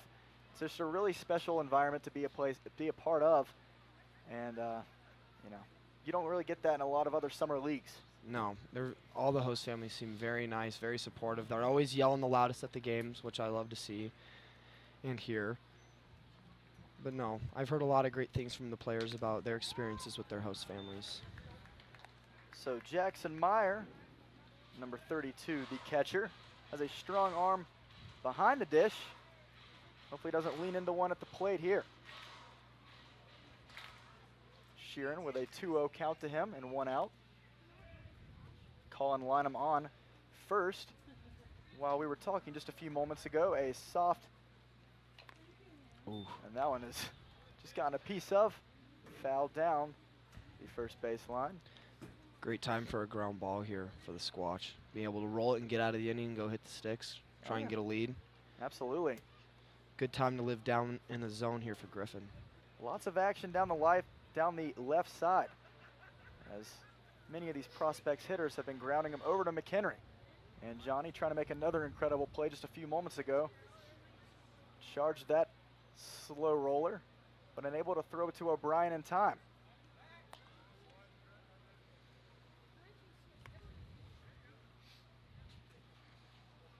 So it is 8:05 Mountain Time. Just a little less than an hour and a half since first pitch. And this game is rolling right along, and the sixth Oh, that one is no. going to be shot down the right field line, but way foul into We love that. the Sasquatch batting cage. Yeah. That is known as a long and loud strike. Oh, yeah. It's the same as swinging and missing, though. Never a comfortable strike. Never like to watch those. You know, it's not a comfortable strike, but it's a big exhale for the Absolutely. coaching staff and I'm sure Griffin, because that ball was headed for the fence very, very fast. But he's got him in a good 2-strike count. So now the 2-2 to Meyer. The pitch. And now Oh, another long one. pulled Might down. be even farther. Yeah, pulled way foul. That one is into the softball field. Just a bit out in front. The complex to For the the right big of us. fella. He's got some power. Yeah, a lot of these Nebraska prospects kids have some power. You watch their BP after they hit after we do. A lot of them are some young guys who can really drive the ball. So yeah, definitely got to be careful with a lot of their hitters 1 through 9. So after the slow roll single for Lynham, that one is going to be hit, but right down the first base bag. Right over the bag. As Hoyland is going to take that one. And now runners on the corners, first and third. And just a hard luck positioning for first baseman Keenan O'Brien. He had shifted just a little to the left. And right as he did so, as he was moving, that ball was hit hard and grounded right over the first base bag. So now Sheeran with 1 out. And now 5 hits on the night for the prospects. We'd love to see another one of those 6-4 threes, wouldn't we? Oh yeah, that'd be huge right here. With Get the 1 boys out. off the field. As Gage Ooh. Allen, the third baseman, is back, and apparently he did not go around. It's a tough look for an umpire with 2-man crews because one has to stand behind second. Right. It's a lot easier to see from first, so it's always difficult for these guys. They're trying their best though. So while Summer League is all about winning, always about competition, it's all about mechanics as well. You're coming to get as much experience as you can. Oh yeah. Harrison, what are you trying to work on at first base and at the plate? You know, overall, I'm just out here to play and kind of just get back into the swing of things after not playing for a while, and just kind of get back and get in the groove of things, get settled in and comfortable at the plate. That's the biggest thing. It's hard to tell what's wrong necessarily with your swing, if there is anything, until you're really comfortable at the plate. So just finding that groove both offensively and defensively is really what I'm trying to go for right now. Defensively, it's a lot easier to just kind of work in and feel comfortable. But everyone knows hitting is the hardest part of baseball. So still trying to find my groove. I've done good here and there, but I'm starting to try and be a little more consistent at the plate. But it's going good. Yeah, you know, there is the age-old argument that hitting a baseball is probably the hardest thing to do in sports. I would say it is. Hitting a golf ball is pretty hard too. But Well, you know, I was going to say golf. I am horrible at golf, so I am too. that applies. Yep. Hitting a ball in both of those sports. Not the easiest thing is there's going to be a quick mound visit because Sheeran is behind 3-0 to Gage Allen. And Allen batting 7th tonight. The bottom third of the lineup coming up, and only 1 out with runners on first and third. 3-0 count to Allen here. Been a great pitching duel between Sheeran and Richter to this point. A tied ball game, Hopefully 1-1. Griff can get out of it here. Battle back against this kid. So now the 3-0 to Allen, the pitch. Taken for a strike. Count now rolls 3-1. 5 hits, 1 run for the prospects, 3 hits, 1 run for your Squatch. Yeah, Harrison, it's looking like this game might potentially, as it moves on, if it stays at 1-1, you might have to leave the booth. You might be strapping up and might be going out there for a potential pinch hitting situation. Yeah, you know, I was told I was gonna have today and tomorrow off to get ready for the 5 or 6 game, whatever, however many we were playing in Idaho. But when offense calls, But, you know, when the game calls for it, I might need to be there. But I think for now, I'm doing good. It was a much-needed day off, for sure. My body was definitely feeling it. So I'm glad Coach and I were able to talk about that and come to an agreement on when I could take that day off. Right, so now, the 3-2 to Allen.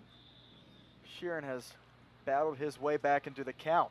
Runners on first and third, and called out on strikes. Gage Allen thought about turning around, did not do slider.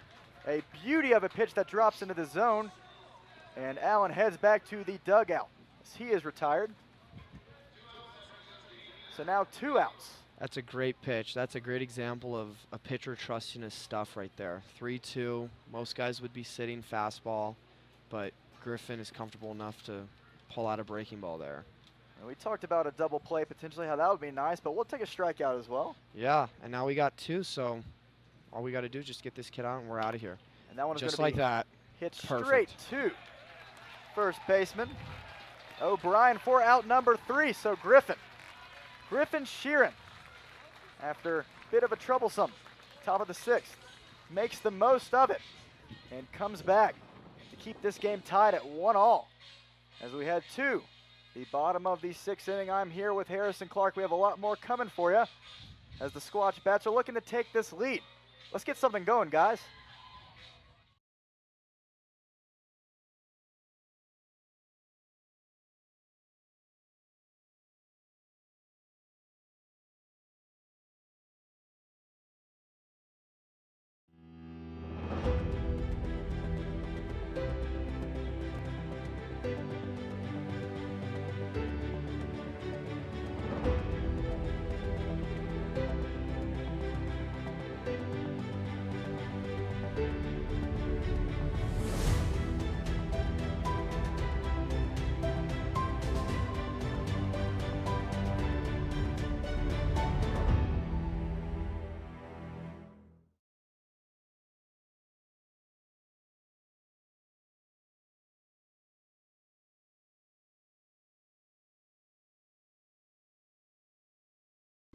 Do you know the locals' choice for gaming excitement? It's the Lodge at Deadwood Gaming Resort. With new games arriving every month, our selection of slot machines is the freshest in town. You can always find a game with our card tables open 24 hours a day. And parking is free and easy at the Lodge, with the area's largest free parking only steps away from our front door. Enjoy spacious and comfortable gaming at the Lodge at Deadwood, the locals' choice.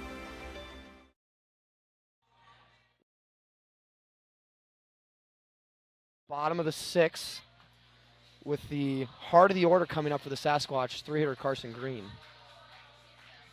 I'm joined here with Wynn Andrews, the everyday broadcaster for the Sasquatch. You might have to take my job. You're doing too good. I'm going to have to kick you out of the booth. That's getting embarrassing.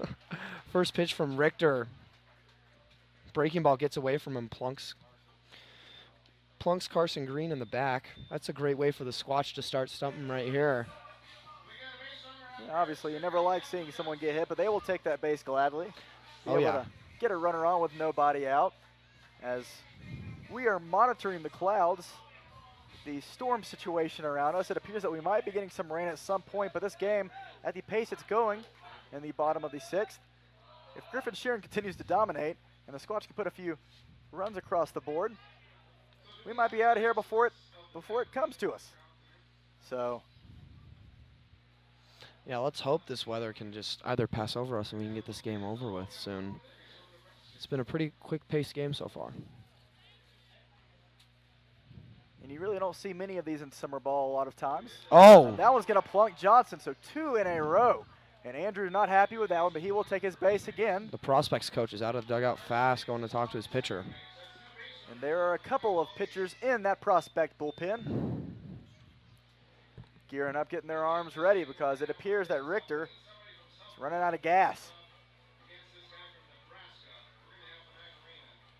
So we'll see what they decide to do with Joe, Richter, Griffin Sheeran. 1 run allowed through 6 innings to this point. Another great outing from the man on the mound for the Sasquatch tonight. How about this start for the Squatch? Bottom of the 6th. Both runners get on to start the inning. First and second, no out. I know. Is that Cam Hoyland? I believe that's Cam Hoyland Are you being kidding an me? absolute goober on camera once again. That seems he's probably waving at his mom. So Exactly. Or giving a shout out to his girlfriend, one of the two. I did do that one time. Yeah, you're a trooper for that. That was funny. Marin, if you're watching, Cam says hello. Hello, Marin. So now runners on first and second after 2 hit by pitches. Johnson on first, Carson Green on second, and Trey Vorwald looking for an opportunity to get a few Squatch across with nobody out. Vorwald's swinging one of the hottest bats for the Sasquatch right now. He is. Uh-oh. And Back now pick looks to like first. Going to be in a bit of a rundown and a double steal as that is going to get Carson out at third base. A great throw, but it appears that he is going to be tagged out at third for out number 1.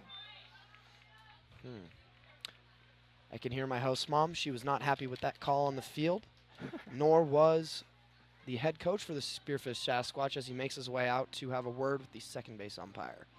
Yeah, you know, another thing about these host families, they're here at almost every game. It's another part of the passion that they have for this team, the local community showing up and showing out every single night. For example, your host family. Oh, yeah. They're here every night. Their 2 boys love snagging foul balls. They're always yelling in the stands. It's great. I love it. They're very passionate about Spearfish Sasquatch baseball. So Tanner Hill headed back to the dugout after he wanted a word with the ump. Over near second. So now Trey Vorwald, after showing bunt on that first strike, a throw over to first as it appeared that Johnson was in a rundown. Green decided to try to run to third and was tagged out at the last second on a bang-bang play that many didn't agree with. But an 0-1 count nonetheless with a runner still on second in Johnson. Inches off the bag just a few. And that one is fouled back into the netting. For now, an 0-2 count. And Richter is still on the mound.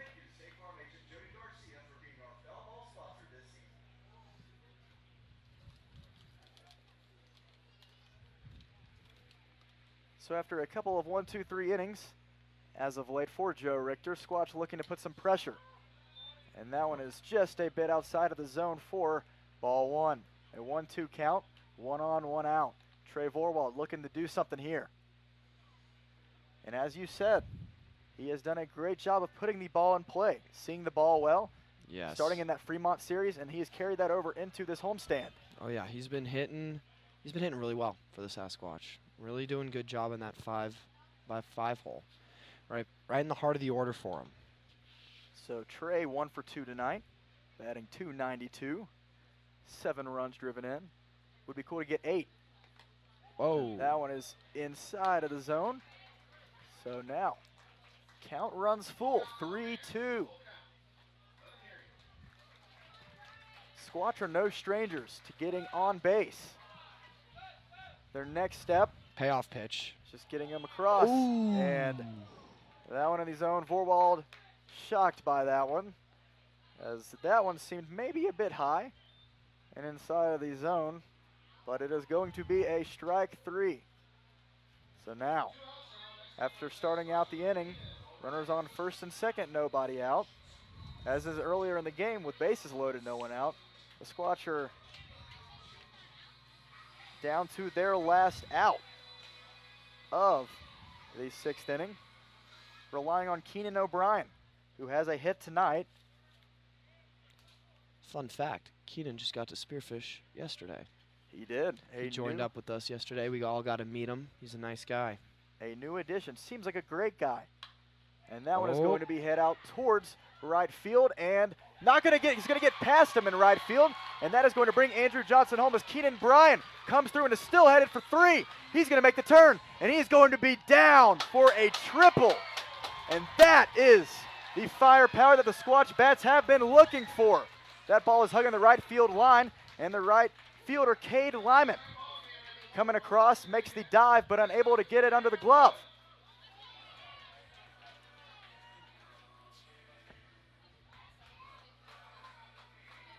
Cam Hoyland now coming up to the plate. Good time for him to drive in some insurance runs for Griffin Sheeron. Squatch have a 2-1 lead now with 2 outs and O'Brien on third. We'll see what Cam can do. Swing and a miss for a strike 1. Big swing. Love the intent. Our hitters are always looking to do damage up at the plate. So O'Brien, a big player over at first base and behind the plate. But he has some speed as that one is going to be a that shot might fly get ball. it That done. might drop, Oh. but it will be just caught under the glove of third baseman Gage Allen for the 3rd out of the inning. But now before some excitement from Keenan O'Brien, the first baseman in his first start with the Spearfish Sasquatch, a sliding triple to bring Andrew Johnson home for a 2-1 lead. And we head to the top of the 7th. Squatch looking to protect it. I'm here with Harrison Clark. We are glad to be bringing you this game. We'll be right back in just a few moments, folks.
And welcome back to Black Hills Energy Stadium, as the Sasquatch hold a now 2-1 lead, courtesy of a sliding triple from first baseman Keenan O'Brien to run Andrew Johnson across after the Squatch have been held scoreless since the 3rd inning. And now on the mound, no surprise of mine, pitcher Griffin Sheeran out for his 7th inning. And why not? After taking the lead after his performance today, only 5 hits and 1 run to come across for the prospects. Send him out for the 7th. Give him a chance to get the win.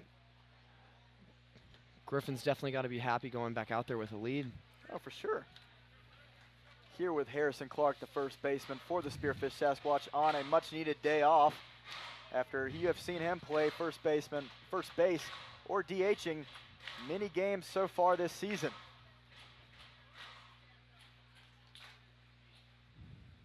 And he will be well rested for that 5-game road trip against the Caldwell County Spuds, as the Sasquatch make a 16-hour road trip. Whoa. And that one way Just above. a bit high. Just a bit upstairs for ball 3.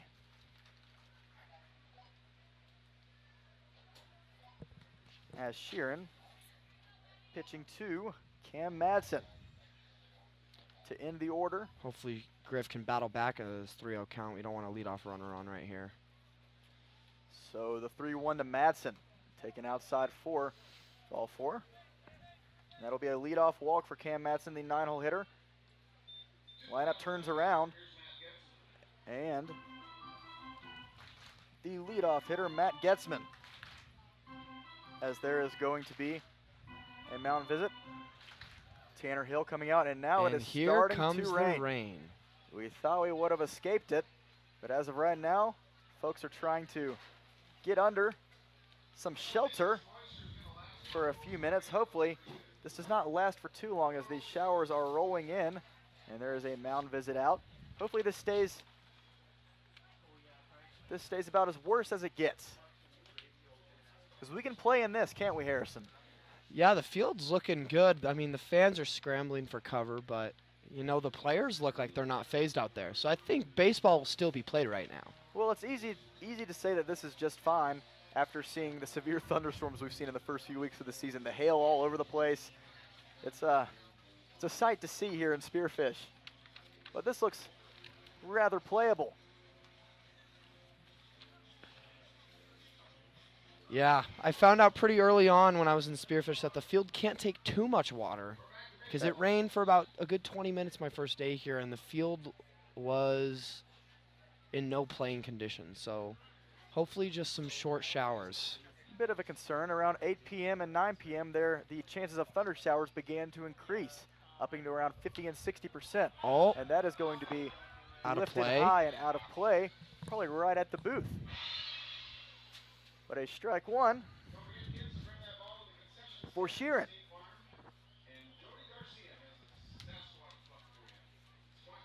And you just love to see it from the Sasquatch faithful. No matter what weather comes, they are going to wait it out. They want to see their Squatch succeed as they look for their 5th win of the year against the always traveling Nebraska prospects. Quite literally always traveling. Yep, and that one's going to be launched straight to McHenry, tough but off play. of the heel of the glove. And so a line shot to Johnny as he's unable to come up with it. Now runners on first and second, as that one is a line drive from Matt Getzman, the center fielder.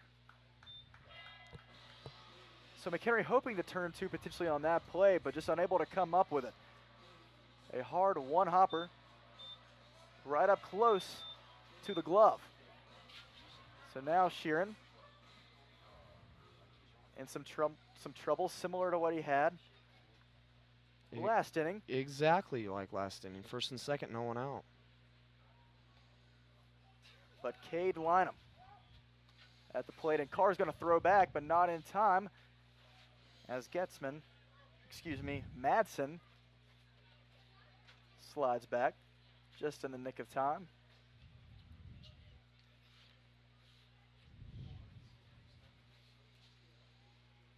Prospects haven't been too aggressive on the base paths tonight.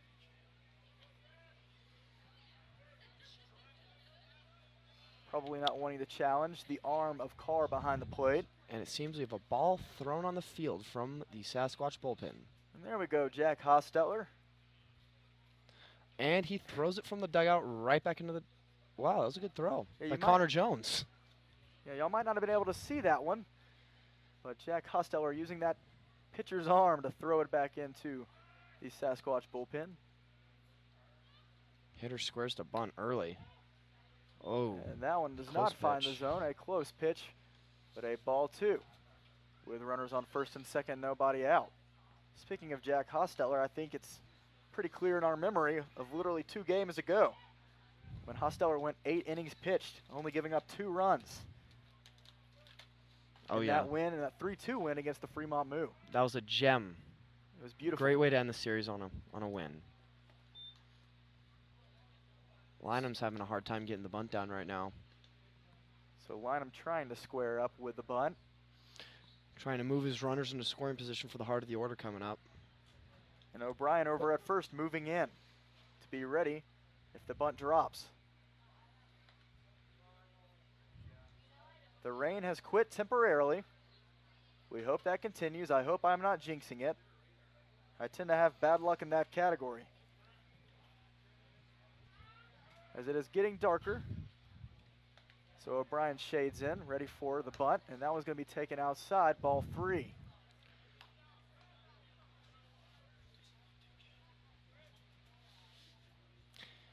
Very dark clouds in the sky. Looks like it's headed for... All right, well, Harrison, let's be positive, okay?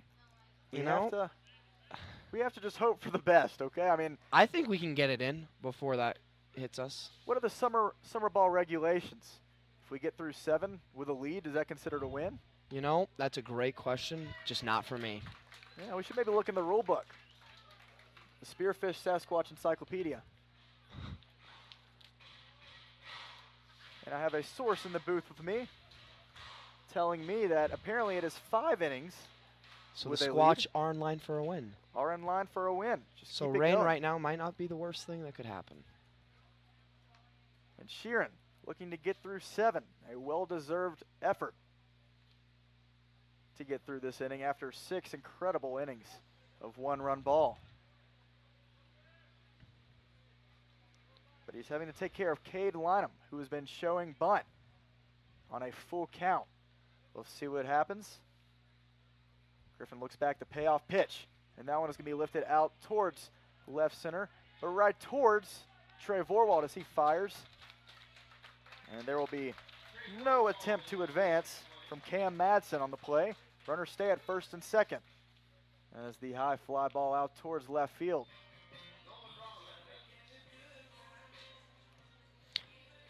Uh-oh. This could be something about lightning here at the plate. It looks like it is general manager Eric Schmidt on the field, talking it over with the umpire and a personal trainer for the Sasquatch dugout. And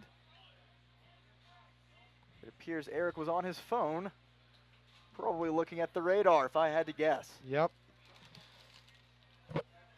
So just another quick 2 innings just like that one from Cade Lynham. Easy as that, right, Griffin? A 2-1 lead here. Sheeran through 6 1/3 with runners on first and second. And Nolan Brown, the shortstop, in the 3 spot. Oh, As what a play by dives Palomino. over and tries to fire to first. Oh, And Palomino with that's a a hell dive of a play. over to the third base bag. Tags to third and then tries to make the throw over to first. Unable to get him, but does not matter at this point. There are 2 outs, and the runners still stay at first and second. So Nolan Brown gave that one a good shot. Lined it down. The third base bag, and Ivan Palomino. There's a reason he's playing over at third. A great defensive player at the hot corner, and it's called a hot corner for the reason, just because of plays like that. That's a great play from Ivan over there. You're going to go give him a pat on the back when you return to the dugout. Oh, yeah. I'll give him a big hug.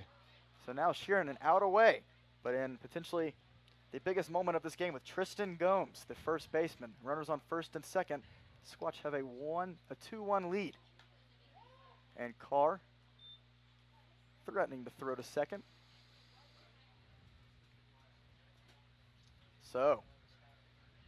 And there's lightning in the distance as the wind starts to pick up, looking like there is going to be a thunderstorm, and that is definitely just a question of when. Just a question of when, and obviously it comes down to a matter of how the distance from the park until we have to determine whether the game stops. Broken bat, ground ball. And Sheeran is going to get out of it after getting runners on first and second base with nobody out. A fly ball out to left center. And an incredible save over from Ivan Palomino to get on the third base bag. And then that ground ball to first base for out number 3. Griffin Sheeran through 7 innings of magic. Squatch have a 2-1 lead. And we are going to see what we do with this weather, as they might be trying to rush this game. But we'll be right back with you in the bottom of the 7th. We're headed to the stretch, and Harrison Clark returning to the dugout. Harrison, it has been my pleasure being able to talk to you in this group tonight. Win for having me. I had a blast. I want to come back very soon. Hey, well, you are invited anytime as the kids run the bases. Harrison, thank you for being with us. You have any closing words for tonight? Squatch or hot. Squatch or hot. Remember that word, folks. Squatch or hot. We'll be right back with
And ladies and gentlemen, welcome back to the bottom of the 7th inning as their thunderstorm tends to be rolling in the next few minutes.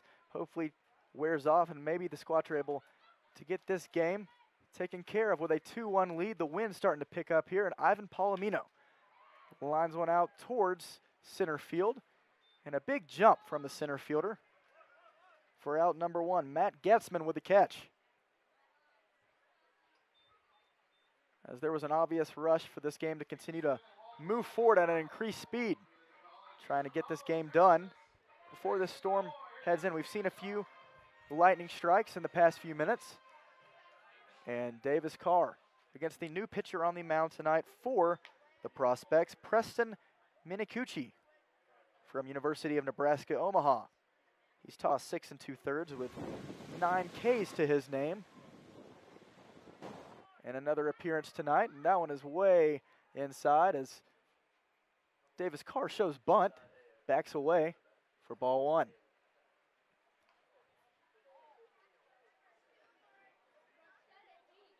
So Davis Carr, the 6'2" freshman from Humble, Texas, plays at Walla Walla Community College. Great catcher behind the plate. And it is getting dark here. The 1-1, swing and a miss from Carr. A 1-2 count now. Squatch have a 2-1 lead.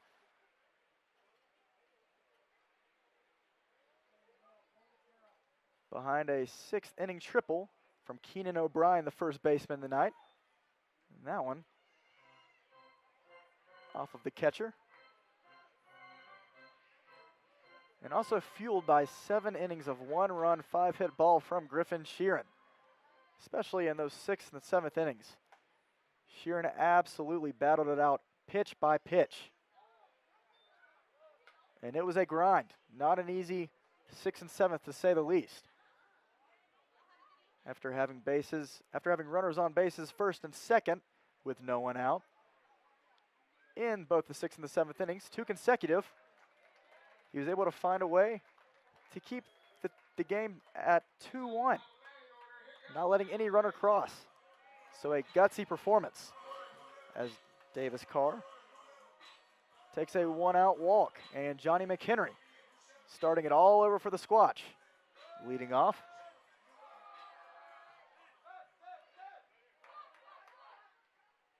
And that one is going to get past the catcher, and Davis Carr thinks about maybe 2, but decides to stay at second base.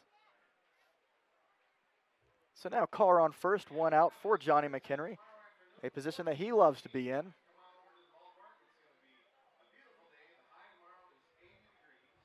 We thank you for listening in with us tonight as the Sasquatch are looking to get their 5th win of this season in Game 2 against the Nebraska Prospects. We have one more game tomorrow afternoon, a 4 o'clock first pitch, which will hopefully be a rubber game if the Squatch are to hold on to this one. As we are in the bottom of the 7th with a 1-run lead. And Carr runs back to second. And on the slide, not sure. Carr is very slow to get up. Looks like he slid in wrongly. He hopes to be okay. Logan Lottie running out from the third base line to check on him. You never want to see that. As we said earlier, Carr has been beat up plenty. You never want him to slide in wrong. Back to second. And hopefully he is okay.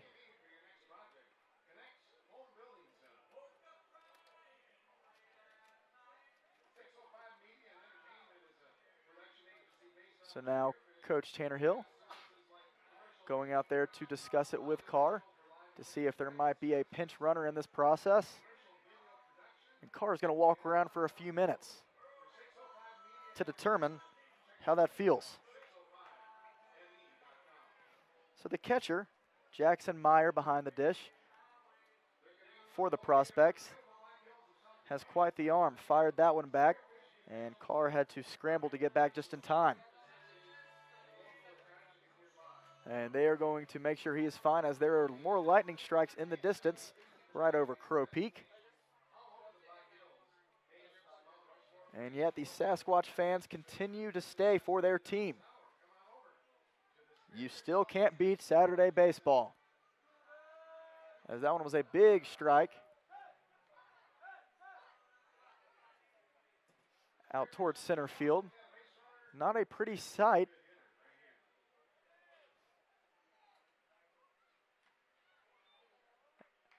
As McHenry takes a big hack at strike 2. Johnny batting .311 as the leadoff hitter. And now with a 2-1, taking on the outer part of the zone 4, strike 2.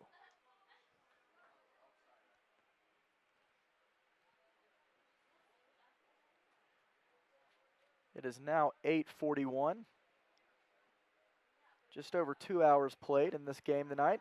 And McHenry is going to be called on strikes. He knew it. He walks back to the dugout for the called out number 2. So a great pitch by Minicucci down the middle. And Ryan Bachman looking to potentially get Davis Carr home from second. And he knows how. So McHenry 0 for 4 tonight.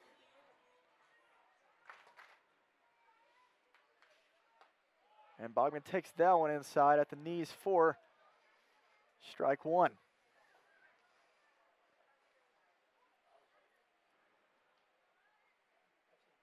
It has been a great night for baseball, pending this thunderstorm looming in the distance. We're hearing that there's potential for quarter-sized hail.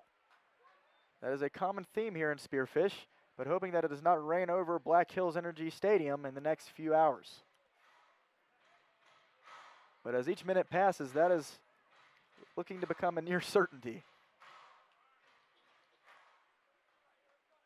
So now Bachman down 0-2, the pitch, and a swing and a miss as Minicucci gets out of trouble in the bottom of the 7th, but the Squatch still hold a 2-1 lead. And we'll see what happens as we head to the top of the 8th. Squatch on top.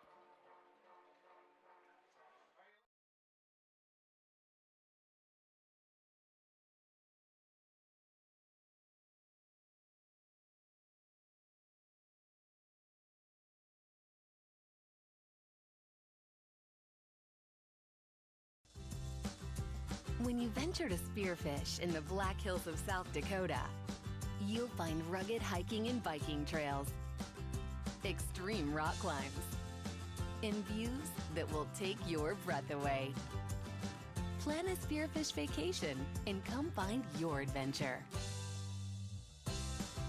Spearfish, my great place in South Dakota.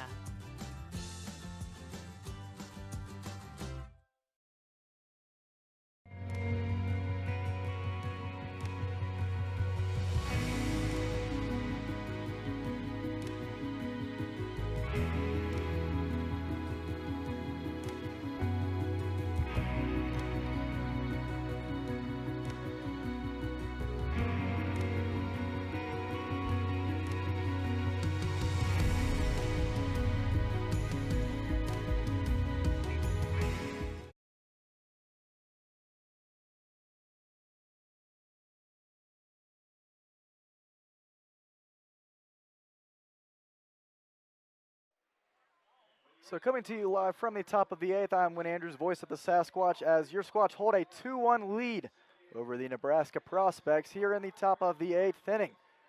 And after 7 innings of brilliant work by starting pitcher Griffin Sheeran, Squatch are only 2 innings away from securing their 5th win of the year. But through 7 innings, they will call it a night for Griffin Sheeran, who is very giddy in the dugout, dancing to the music. And we now have a new pitcher on the mound, Wyatt Adams for the Squatch in the 8th. Looking to get back on track on the mound.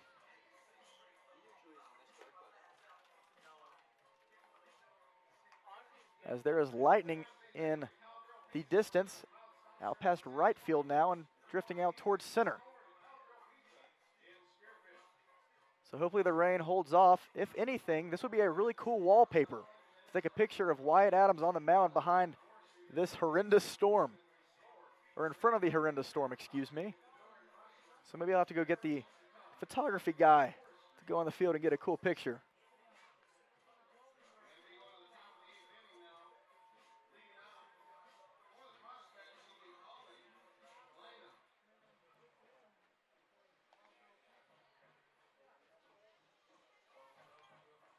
And so the 5-hole hitter, Colin Lyman, the designated hitter, number 17, the brother of Cade Lynham, who's batting in the 2-hole tonight for the Prospects. And Wyatt looking to get a clean and easy inning after being asked to hold a 2-1 lead in the top of the 8th. Colin 1 for 3 through tonight. And a 1-0 count from Wyatt. Bit inside for ball 2.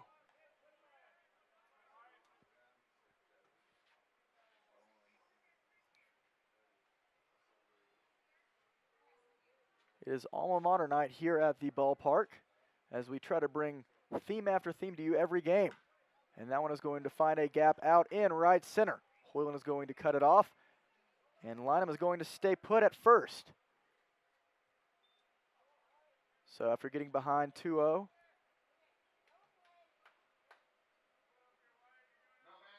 Adams fires one, but Lynham able to square it up. So now 1 on, no one out. And Jackson Meyer, the catcher, who's been batting 6th tonight. 6th, excuse me.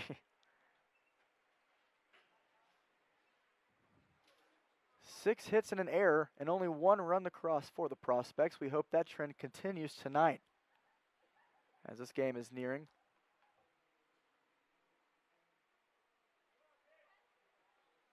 the last 2 innings. We are in the top of the 8th. Swing and a miss from Meyer. Nice pitch there from Wyatt.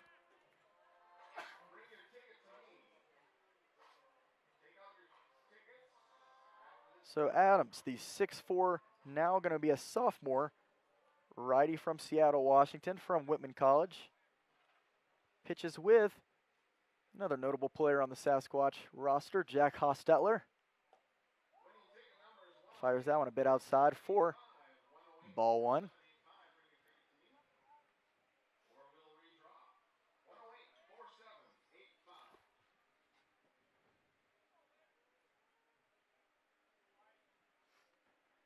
Meyer 1 for 3. His 2nd hit of the year.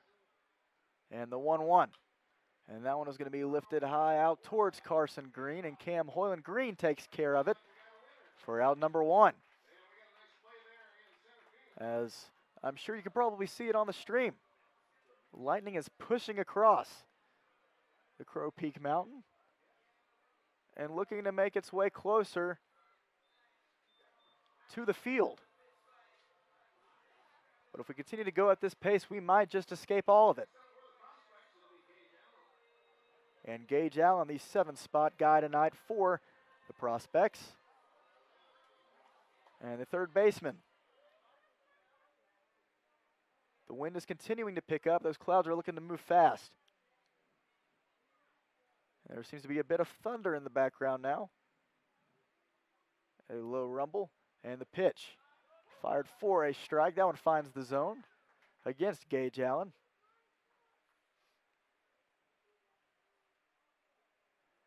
So Allen from Ventura Community College. Hometown Omaha, Nebraska, as are many of these prospects. 1 for 3 tonight.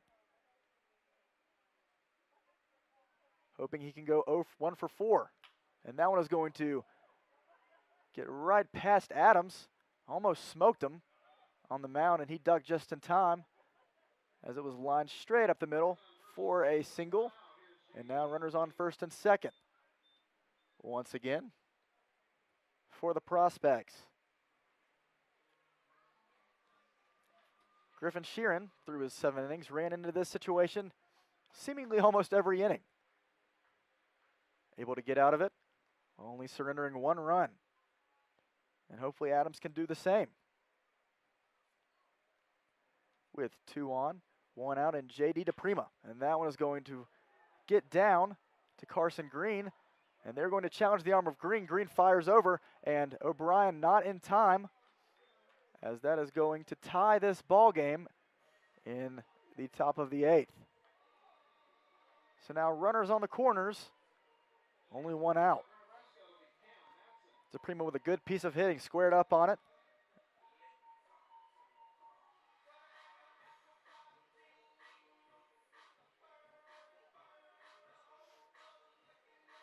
And hit one into mid-right center. So now 8 hits on the night for the Prospects. DePrima now is 2 for 3. And now with runners on the corners and only 1 out, Cam Madsen,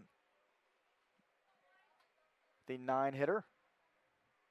In a tied ball game now after that single from DePrima. The pitch. Taking low 4, ball 1. It is getting ugly now, as it is now 8:51. Would be nice just to blame it on it getting dark here, but that is simply not the case. A severe thunderstorm watch, potential warning all throughout Lawrence County now, and that looks quite severe.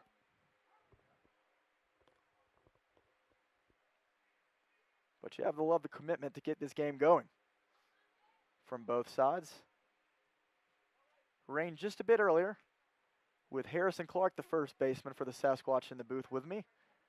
And then quit. We were very glad to have Harrison, as that one is going to be a soft chop over, and Wyatt with the throw, going to get him just in time on the underhand toss to O'Brien. So that'll advance J.D. DePrima to second, but in exchange for an out. As Madsen puts it in play just enough. And now Adams just 1 out away from escaping this 8th inning jam. Runners on second and third, but Matt Getzman, the leadoff hitter for the Prospects.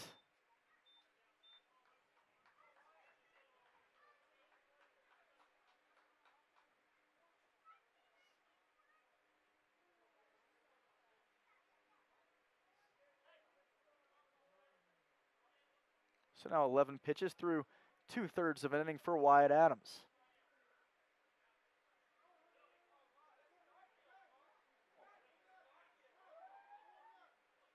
And there appears to be some chirping going on from both sides of the plate as Tanner Hill has walked out from the Sasquatch dugout, and now a player in the dugout seems to be upset as the third base coach for the Prospects firing back at Tanner Hill, and the umpire trying to motion to both sides saying calm down.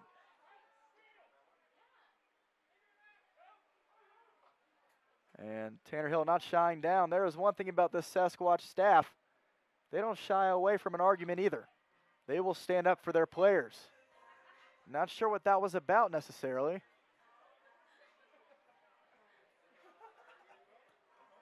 A little drama here in the top of the 8th inning. But now we're going to get back to baseball with the 2-2, or the 2 outs, 2 on situation. And Getzman up. So after that bit of a delay, Adams ready. The pitch. And a beautiful pitch. Finds the zone, drops in for strike 1.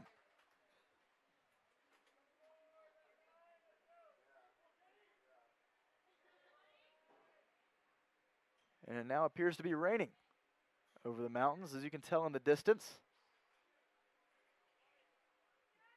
In the top of the 8th.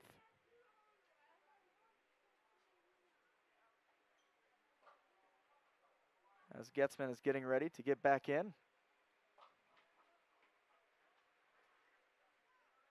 Against an 0-1 count and Wyatt Adams on the mound. And the pitch, swing and a miss for strike 2.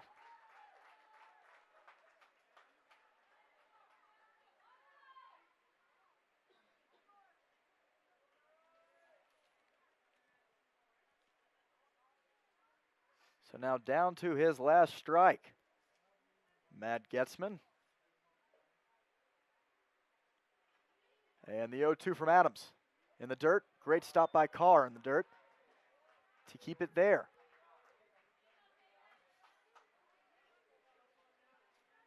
Sasquatch have had their fair share of opposing runs being scored off of pitches in the dirt that might get past the catcher. And Carr has done a great job of keeping it in front of him tonight. Another classic game here at Black Hills Energy Stadium. Couldn't ask for anything better, except for maybe a little better weather to finish it off. The pitch. And another one. Kicked in the dirt. And Davis Carr heads back. Good to see him feeling okay after scary little situation in the bottom of the 7th. After halfway between, I'd say about a fourth of a distance from between 2nd and 3rd. Catcher for the prospects, Jackson Meyer, fired back to 2nd. And Carr, as that one is hit out towards left field, and that one is going to absolutely drop, and that was over the wall. So, Matt Getzman, and the biggest situational hit of this series and maybe his season so far, launches one over the left field wall. Knew that it was going to drop somewhere, was just hoping that it wouldn't be over the wall. So now the prospects have a 5-2 lead behind 9 hits. A 3-run shot from Getzman.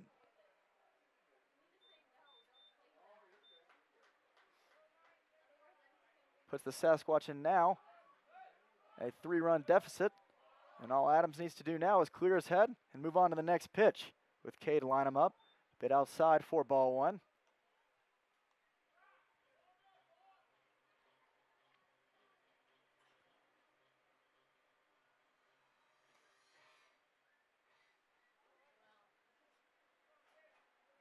And the 1-0 to Lyman.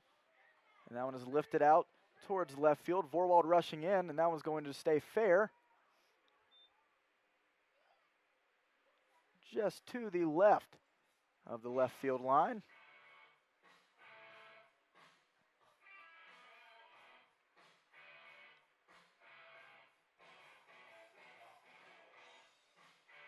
So Squatch held on to a 2-1 lead before running into a bit of trouble.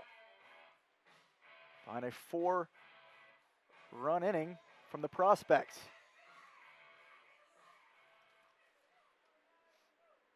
All thanks to that line drive home run from Matt Getzman. That was not in the air for long. You blink or you miss it. And that one is way outside.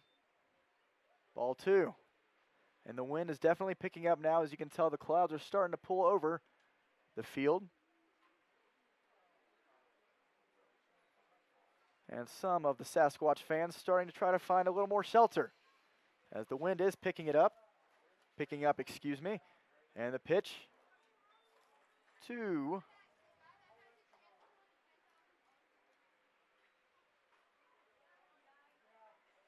K to line him.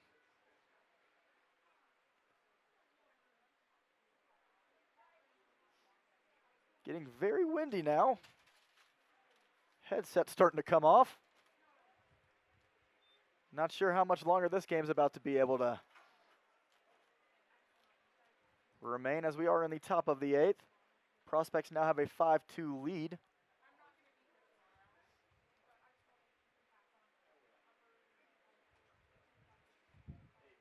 And Adams looking to retire Lynham. Cade, the older brother of Colin, in the 5 spot. The pitch. Swing and a miss, but just foul. Somehow got it off the tip of the bat. Straight into the dirt. So we'll try again on the full count.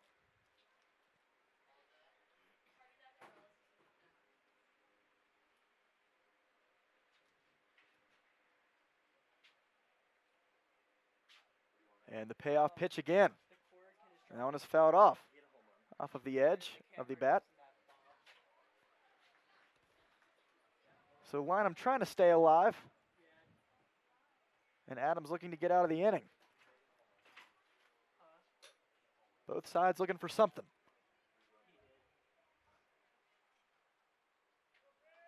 And the pitch. And that one is going to be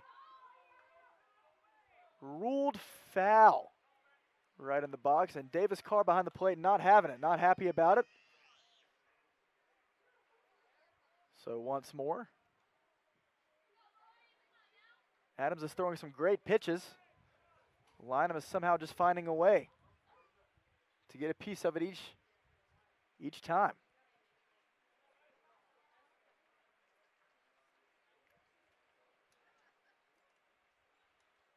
So Nebraska held to 1 run up until this inning, and that is going to be a walk for Lynham as Adams loses them. And the 3-spot hitter, Nolan Brown, the shortstop, stepping in. And there's going to be a quick mound visit. There's no one in the bullpen for the Sasquatch.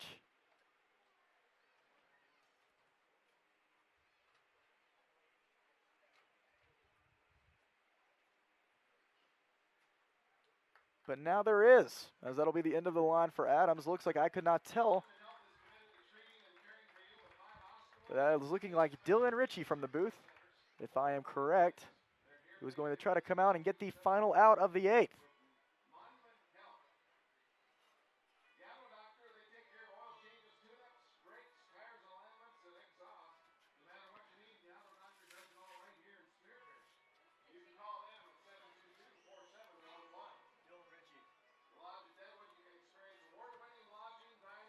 So Dylan Ritchie, very happy to have him in Spearfish from Wewella, South Dakota. I hope I pronounced that correctly. I really hope. I'll have to ask him after the game. Playing in his first year at South Dakota State University, starting in the fall.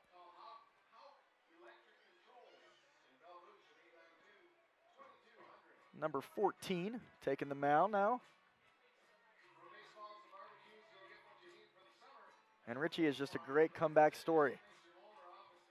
After having to undergo Tommy John surgery, as many pitchers do.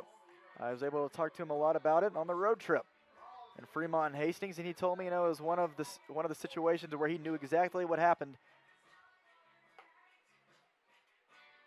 when his arm just went completely numb.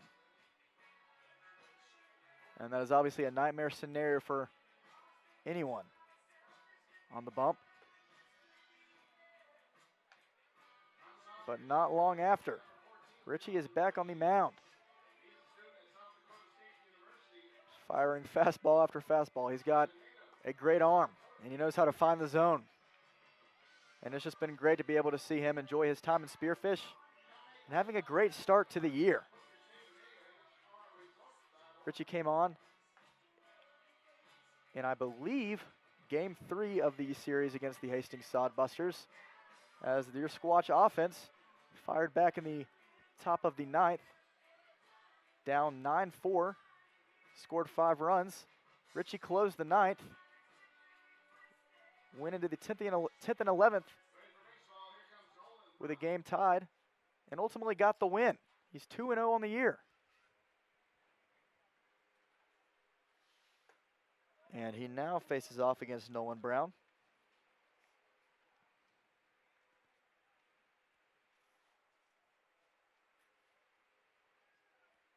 Dylan's a great, reliable arm out of that bullpen in late inning situations.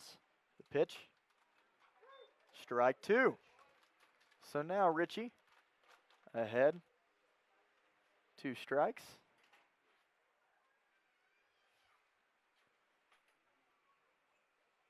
Looking to shut the door and get out of this 4-run inning for the Prospects, and he does. A swing and a miss. And that'll do it for the top of the 8th, as we head to the bottom of the 8th, excuse me, with the Squatch down 3. But don't go anywhere. Hoping to keep this game in play, pending on this weather, and the Squatch bats hopefully determined to get their bats hot and continue this momentum and get it all the momentum back.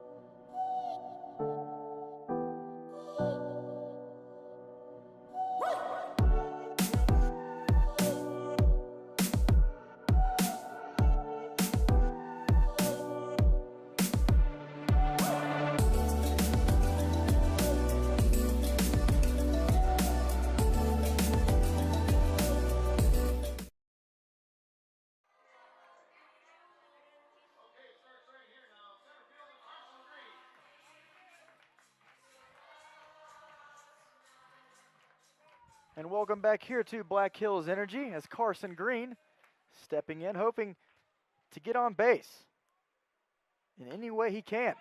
And that is exactly what he's going to do, as that one is over Nolan Brown's head at shortstop for a leadoff single.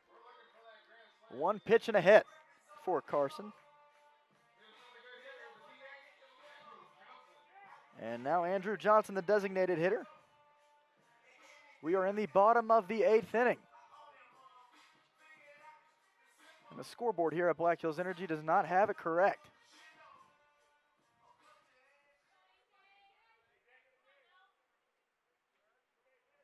So the pitch to AJ, and that one is going to be grounded softly over to third. Allen with the throw, fires for out number 1, but that will advance Green over to second.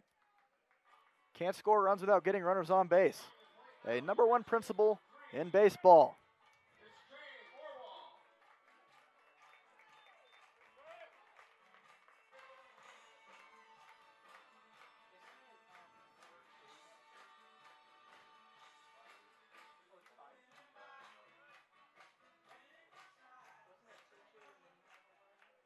So going back to last night with Trey Vorwald up against the pitcher for the Prospects. That one is taken low.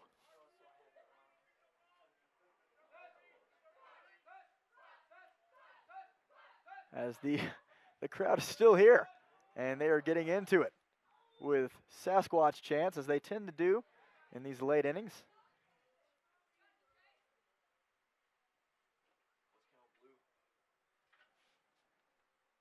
As Vorwald is behind 0-1. And that one lifted down the right field line, way foul. Now a 1-2 count.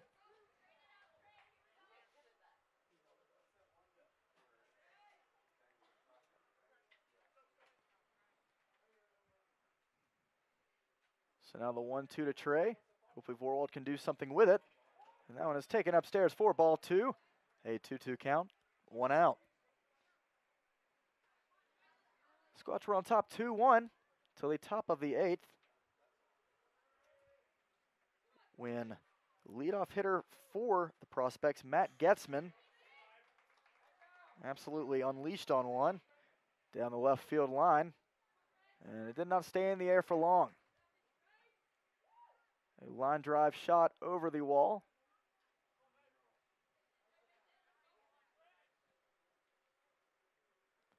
As the Prospects have put it in play all night, especially in the early innings, and then the 8th inning home run.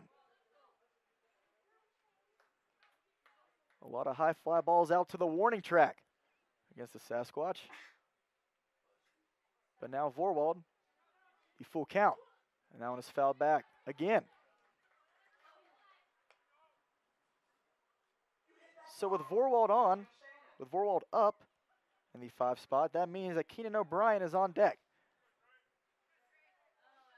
And his first start at first base for the Squatch had a triple to drive a run across earlier in the game to get the 2-1 lead.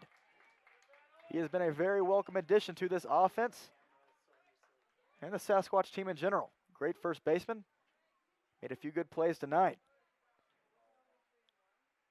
And he can haul around the bases. We saw that with his triple. The 3-2 again. Swing and a miss. Vorwald unable to catch up to that one for out number 2. So let's see what Keenan can do here.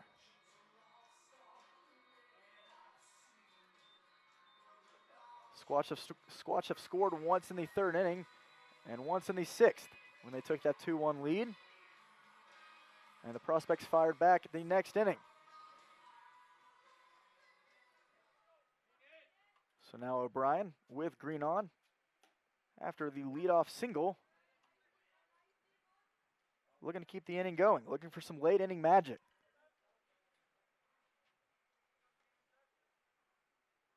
The 0-1 down in the dirt for ball 1.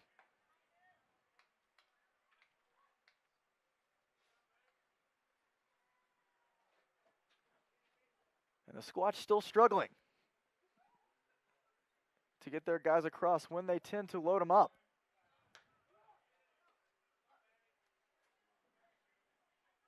They've been playing very smart baseball at the plate. Just hasn't gone in their favor. Would be nice to see one drop here. The 2-1, taken for a strike. So now 2-2, even count. Bottom of the 8th inning, Prospects on top 5-2.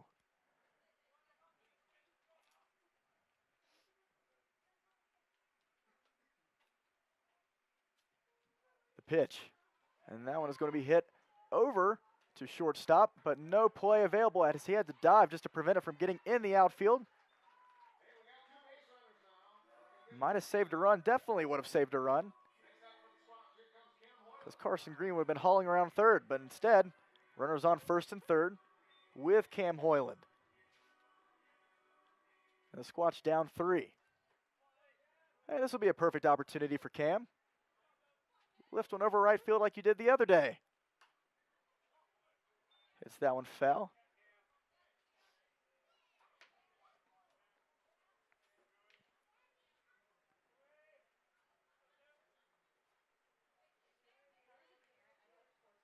So the 5, 6, 7 guys, with Hoyland being 7th in this lineup after Carson Green led off the inning with a single. We're very glad that you've been able to join us tonight, whether on the live stream or at the park, for Alma Mater Night. We've had a good time, and we do not want you to miss out on Jersey and Jerky Night tomorrow. You might be wondering, what do jerseys and jerky have to do with each other? Well, you have to come and find out. Wear your favorite sports team jersey. Come out and enjoy some jerky. The 1-2. And that looks like it hit him. So Hoyland is going to take his base. Right on the inside. And Hoyland made sure to tell the ump that that did graze him, in fact. So now bases are loaded with Ivan Palomino. Squatch have to pull through in these opportunities. And maybe Ivan can be the key to that tonight. Down 5-2, bases loaded, 2 outs, taken for a strike. Outside edge of the zone, strike 1. And with Sheeran on the mound, Ivan Palomino had an incredible diving stop to prevent a run from coming home. And to get out of the inning scoreless for Sheeran and the Sasquatch. But now he finds himself down 0-2.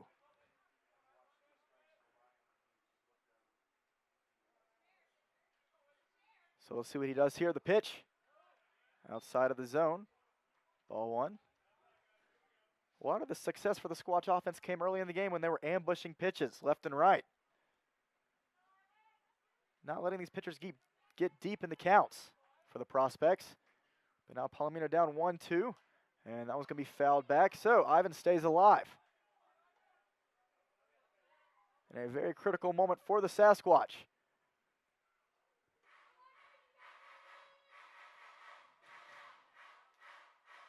In order to avoid a 3-run deficit headed into the bottom of the 9th, it is imperative that the Sasquatch get something here. The 1-2. Taken on the outer edge of the plate. Palomino is down on strikes to end the inning. A beautiful pitch from the Prospects pitcher. And Ivan is rung up for out number 3. So we head to the top of the 9th inning, still down by 3 runs. Prospects are up 5-2. Do not go anywhere. A walk-off might be in the mix.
And we are back here in the top of the 9th inning. Wayne Andrews, the voice of the Sasquatch, here with you as we are approaching the 3-hour mark in tonight's game. 9:17 Mountain Time, and Dylan Ritchie back on the mound against the cleanup hitter, Gomes, as he lifts that one out for a quick out number 1 with a catch from Vorwald on left. So 1 pitch, 1 out.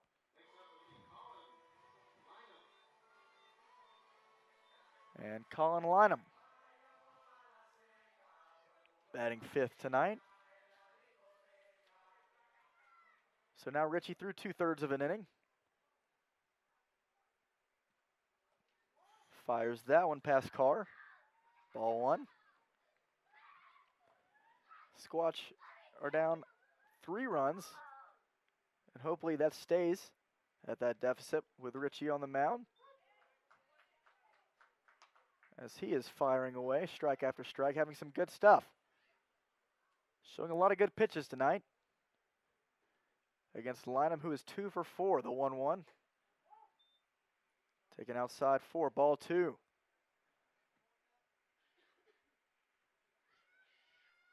So the Squatch just loaded him up in the bottom of the 8th, but unable to get anyone across.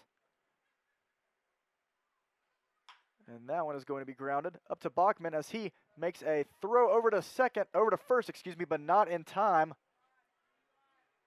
As Bach did a great job of just handling it, but that will be scored a hit, obviously, as Bachman was off his back foot, had to turn around completely and just heave it to O'Brien at first. Not in time.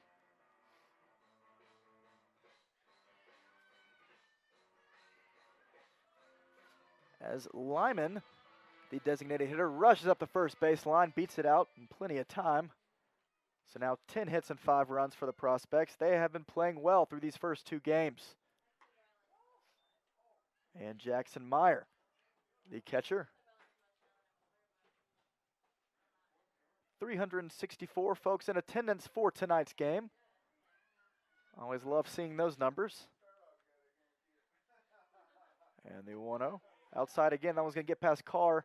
It'll be an easy jog for Lynham to second.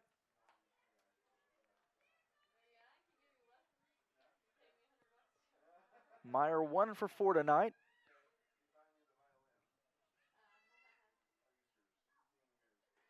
And Ritchie with a 2.57 ERA through 7 innings pitched. Hoping to get out of this inning soon. So now 2-0. Now it turns 2-1.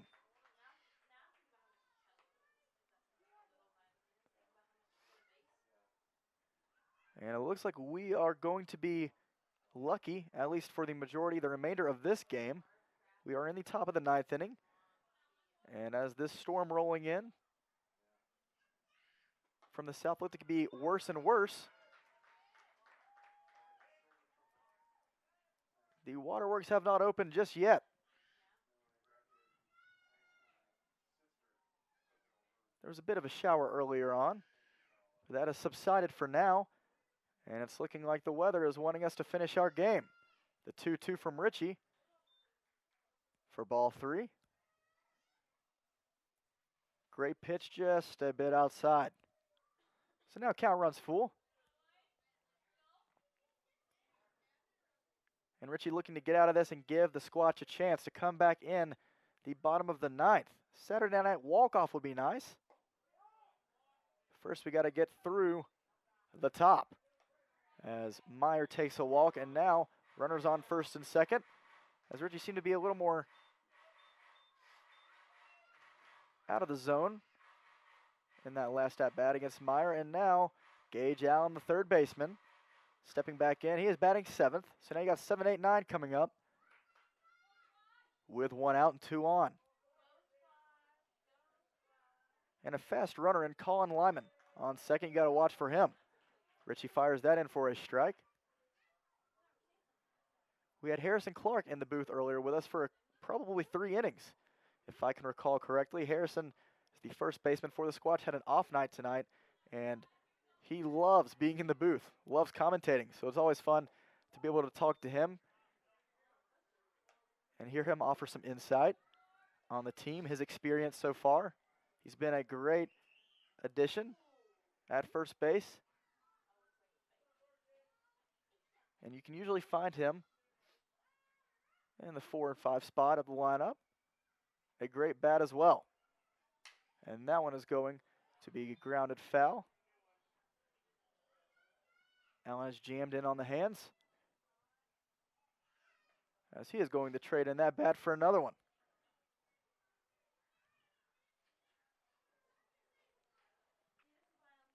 So now the broken bat, foul ball.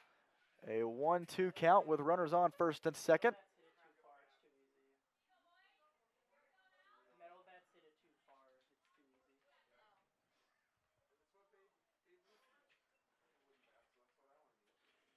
So now the 1-2.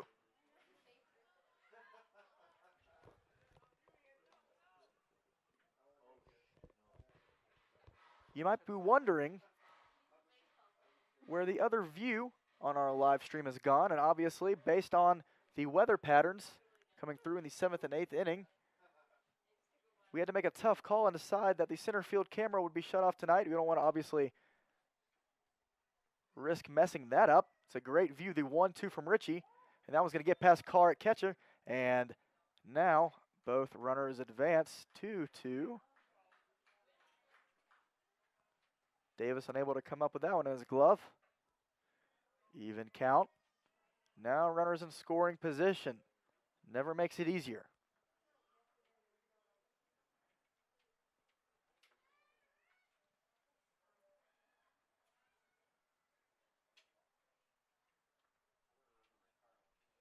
And that one is way outside. He pulls that one, but luckily thrown hard enough to hit the backstop and roll right back to Carr.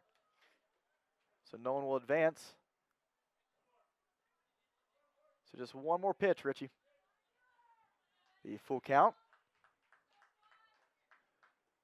And the home crowd rallying behind the defense.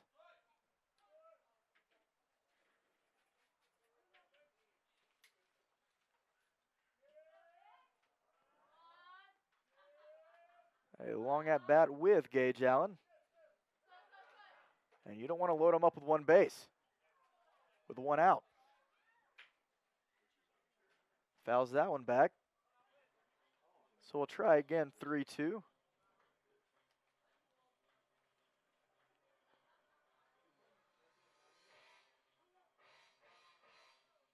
And as the Spearfish weather tends to do, now 70 degrees at Black Hills Energy Stadium. A 14-degree differential. And a swing and a miss from Gage Allen. A foul tip into the glove of Carr for the second out of the inning. So great way to battle back from Dylan Ritchie. Firing one in the zone, trusting his fastball. And Allen couldn't catch up. So now J.D. DePrima batting 8th and playing second base tonight. He's 2 for 3. Had a good night at the plate.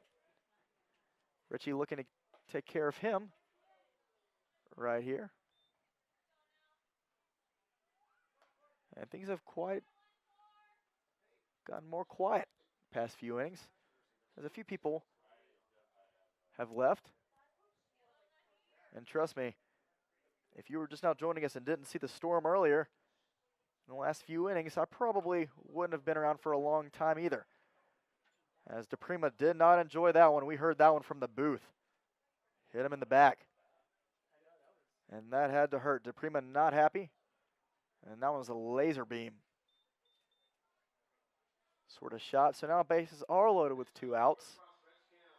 And Cam Madsen, the 9-spot hitter.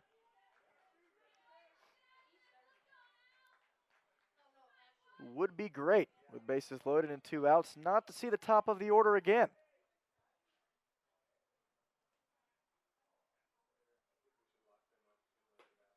And that one is pulled again outside. Ball 1. Ritchie loses control of his hat.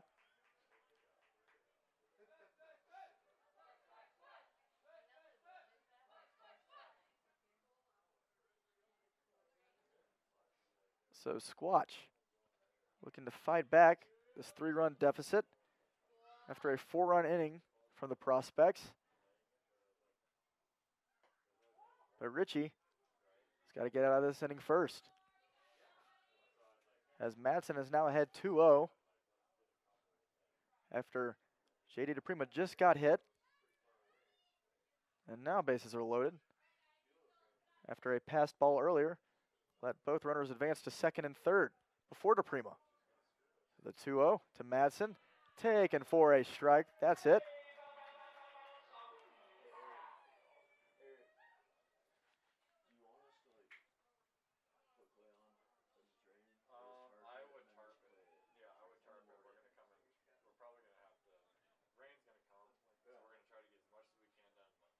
So now 2-1 from Richie to Madsen. The pitch, swing and a miss. Madsen swung for the fences. On that one, unable to come up with anything. Strike two. As lightning still flashing past right field.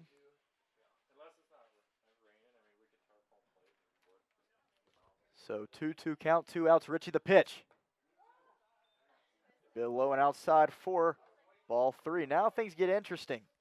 Richie's got to throw one across the zone. Throw one across the plate.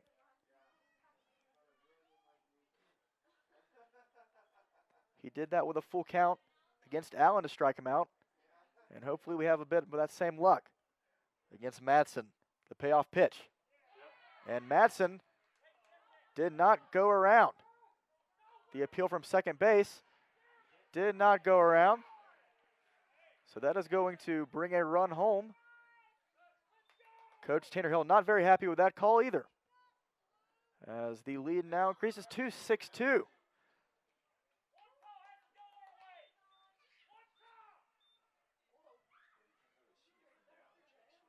So obviously not able to tell from the booth whether he went around or not. It seemed like it could have been a possibility. But obviously I'm in the booth for a reason, not on the field making calls. People wouldn't be very happy with me either. 6-2. 6-2 lead. Base is still loaded. And Dylan Ritchie looking to get out of this inning. Only down 4. The prospects showed it last night, and they're showing it again tonight. When they are getting runners on, they find a way. Sasquatch have now been out hit game 1 and game 2 to this point, and that one's going to be lined straight to O'Brien as he calls Ritchie off for out number 3. So 1 run crosses in the top of the 9th, but the Squatch still have a very manageable 4-run deficit that they can overcome. You just got to believe in the Squatch. So we'll see what they can do as we head to the bottom of the 9th. Squatch down 6-2.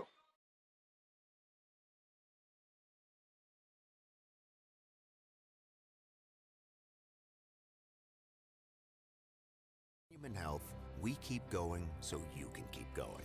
With advanced orthopedic care, technology, innovations, and treatment. So keep exploring, keep making memories, keep going with Monument Health as your partner.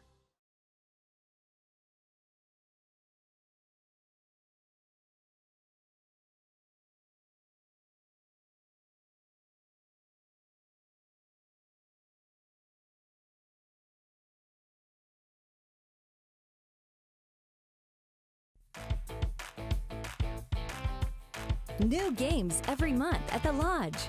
We are constantly updating our gaming floor with the latest fun games to keep our guests entertained with new games every month.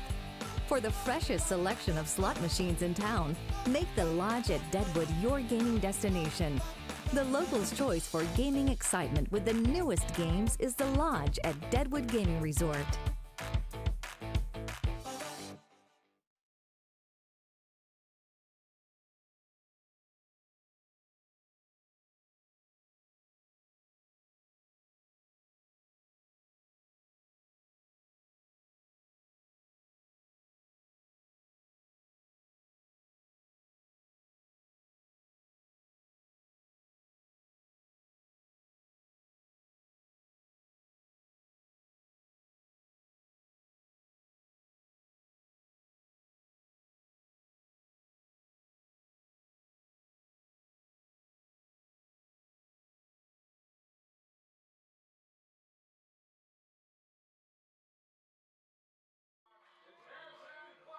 Sasquatch looking to walk things off here in the bottom of the ninth, only down 4. In summer ball, anything can happen.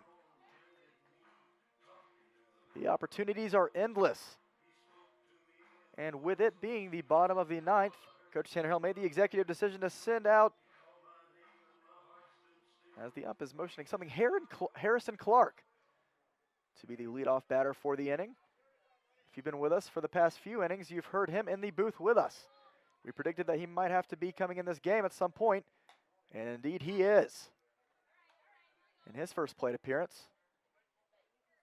the Squatch have struggled in later innings, especially in a deficit against opposing teams' bullpens. Maybe we can make something out of that tonight, change up the narrative.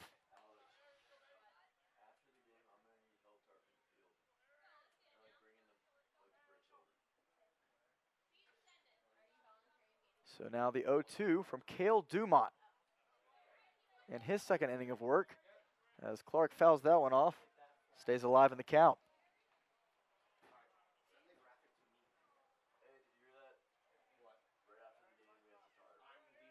So the 0-2, and that one, bit of a wild pitch for ball 1.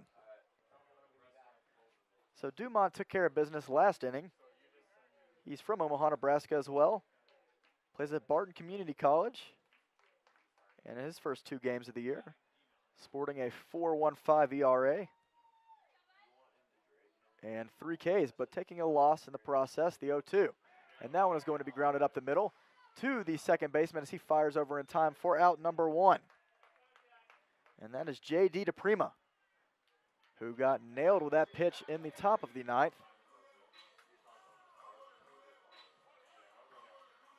So now down to their final 2 outs of the game. Squatch have to get something going here if they want a chance to come back, as they are in jeopardy of falling to 4-12 and losing the second of 2 games against the Prospects. And that one is going to be lifted foul, and the rain is starting to come down now. The weather's getting a bit impatient, saying we gave you enough time. But hopefully this game does not finish very soon.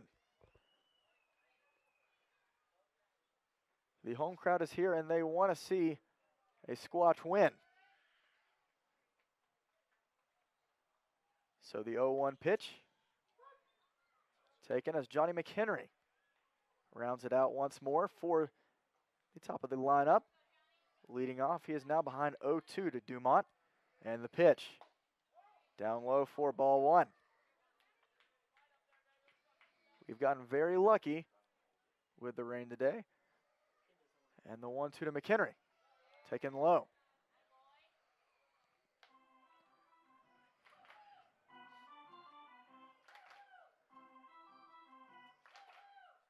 But good news about it. Tomorrow, it's supposed to be sunny all day. And that one is going to line out towards right field, but right into the glove of Cade Lyman for out number 2. So Johnny squared it up, but unfortunately straight to Lyman in right field. So it'll be sunny all day tomorrow. We'd love for you to be out here for Game 3 of this series against the Prospects before your Sasquatch hit the road for a 5-game series in Idaho that spans all of next week. So a long road trip, as that one is going to be jammed, and that might be a soft grounder, and not in time as Bachman easily beats it out. The infield slowing it down considerably. So Bachman's on base with 2 outs.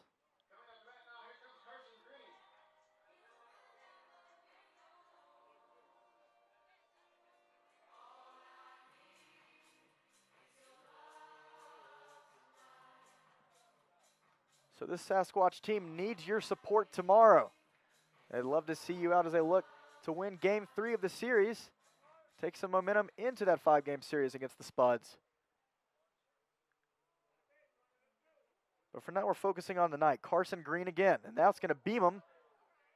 And he'll take his base. A few hit batters here in the later innings. Things getting a bit chippy. The ump trying to hold Green, separate him between the pitcher. But Carson's pretty relaxed, even when getting hit with a pitch.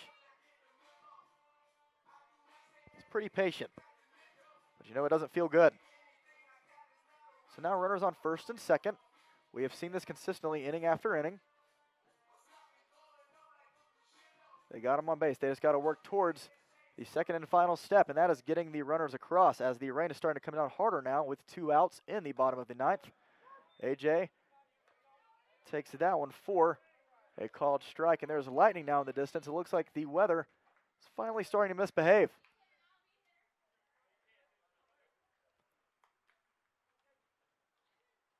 The 0-1 to AJ, swing and a miss. Johnson being in the designated hitter position, batting fourth tonight after having the last few days off. And now down to his last strike with the runners on first and second and a 4-run deficit. And Dumont's pitch, the 0-2, and that was going to be grounded over to Brown, but that was going to be out at second as a bang-bang play over there, but just in time as the Prospects have taken their second game on the road, the first 2 of 3 against the Spearfish Sasquatch with a final score of 6-2. A hard loss tonight for your Squatch, but they look to battle back tomorrow in Game 3 and look to salvage this series before they take that long road trip to Idaho. So we hope to see you there, and we'll have a quick post-game as this weather seems to be misbehaving. Probably not the full post-game as everyone is rushing to get out of the stadium, but I'll be back for just a few more words. In a couple of minutes, we'll be right back with you. Squatch lose 6-2 tonight.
And welcome back to a quick post-game as people are starting to race out of Black Hills Energy Stadium after your Squatch fall tonight in Game 2 against the Nebraska Prospects, 6-2. So a tough loss as your Sasquatch now fall to 4-12 on the year, and the Prospects improved to 3-4 after being losers of their last 3 before heading into this series yesterday. So 10 hits for the Prospects, 6 runs to show for it, 7 hits for the Squatch and only 2 runs, and an error for both teams. Not an easy one to swallow for the Sasquatch, but they understand that there's plenty of ball left to be played, and you just pick up your head and learn from it. Squatch were ahead actually 2-1 behind 7 incredible innings from Griffin Sheeran, the starter on the mound for Spearfish. But unfortunately, just running into a bit of trouble after a 3-run home run from the leadoff hitter, Matt Getzman, for the Prospects in the top of the 8th. And then an additional run in the top of the 9th made it a 4-run game. And the Squatch were unable to fight back that late in the game, but a lot of positives to take from it as well. We have a lot to talk about tomorrow in Game 3. Tomorrow as a 4 o'clock first pitch, a Sunday matinee at Black Hills Energy Stadium. And the Sasquatch looking to fight back and win Game 3. Tomorrow is Jersey and Jerky night. We'd love to see you out sporting your favorite team, whether it be baseball, football, whatever you want it to be. Wear a jersey and come out and enjoy some jerky. We're really excited to have you out. It's bound to be a beautiful day here in Spearfish. But for now, all I have for you as the rain is continuing to come down harder, the Squatch fall 6-2 tonight and fall to 4-12 on the year. Long season, lots of baseball left to be played, and I'm excited to be on the call with you for the rest of it. But until then, until tomorrow, I am Win Andrews, your voice of the Sasquatch. A pleasure to be with you as always, Squatch Nation. Hang in there. We will see you tomorrow, and have a great night.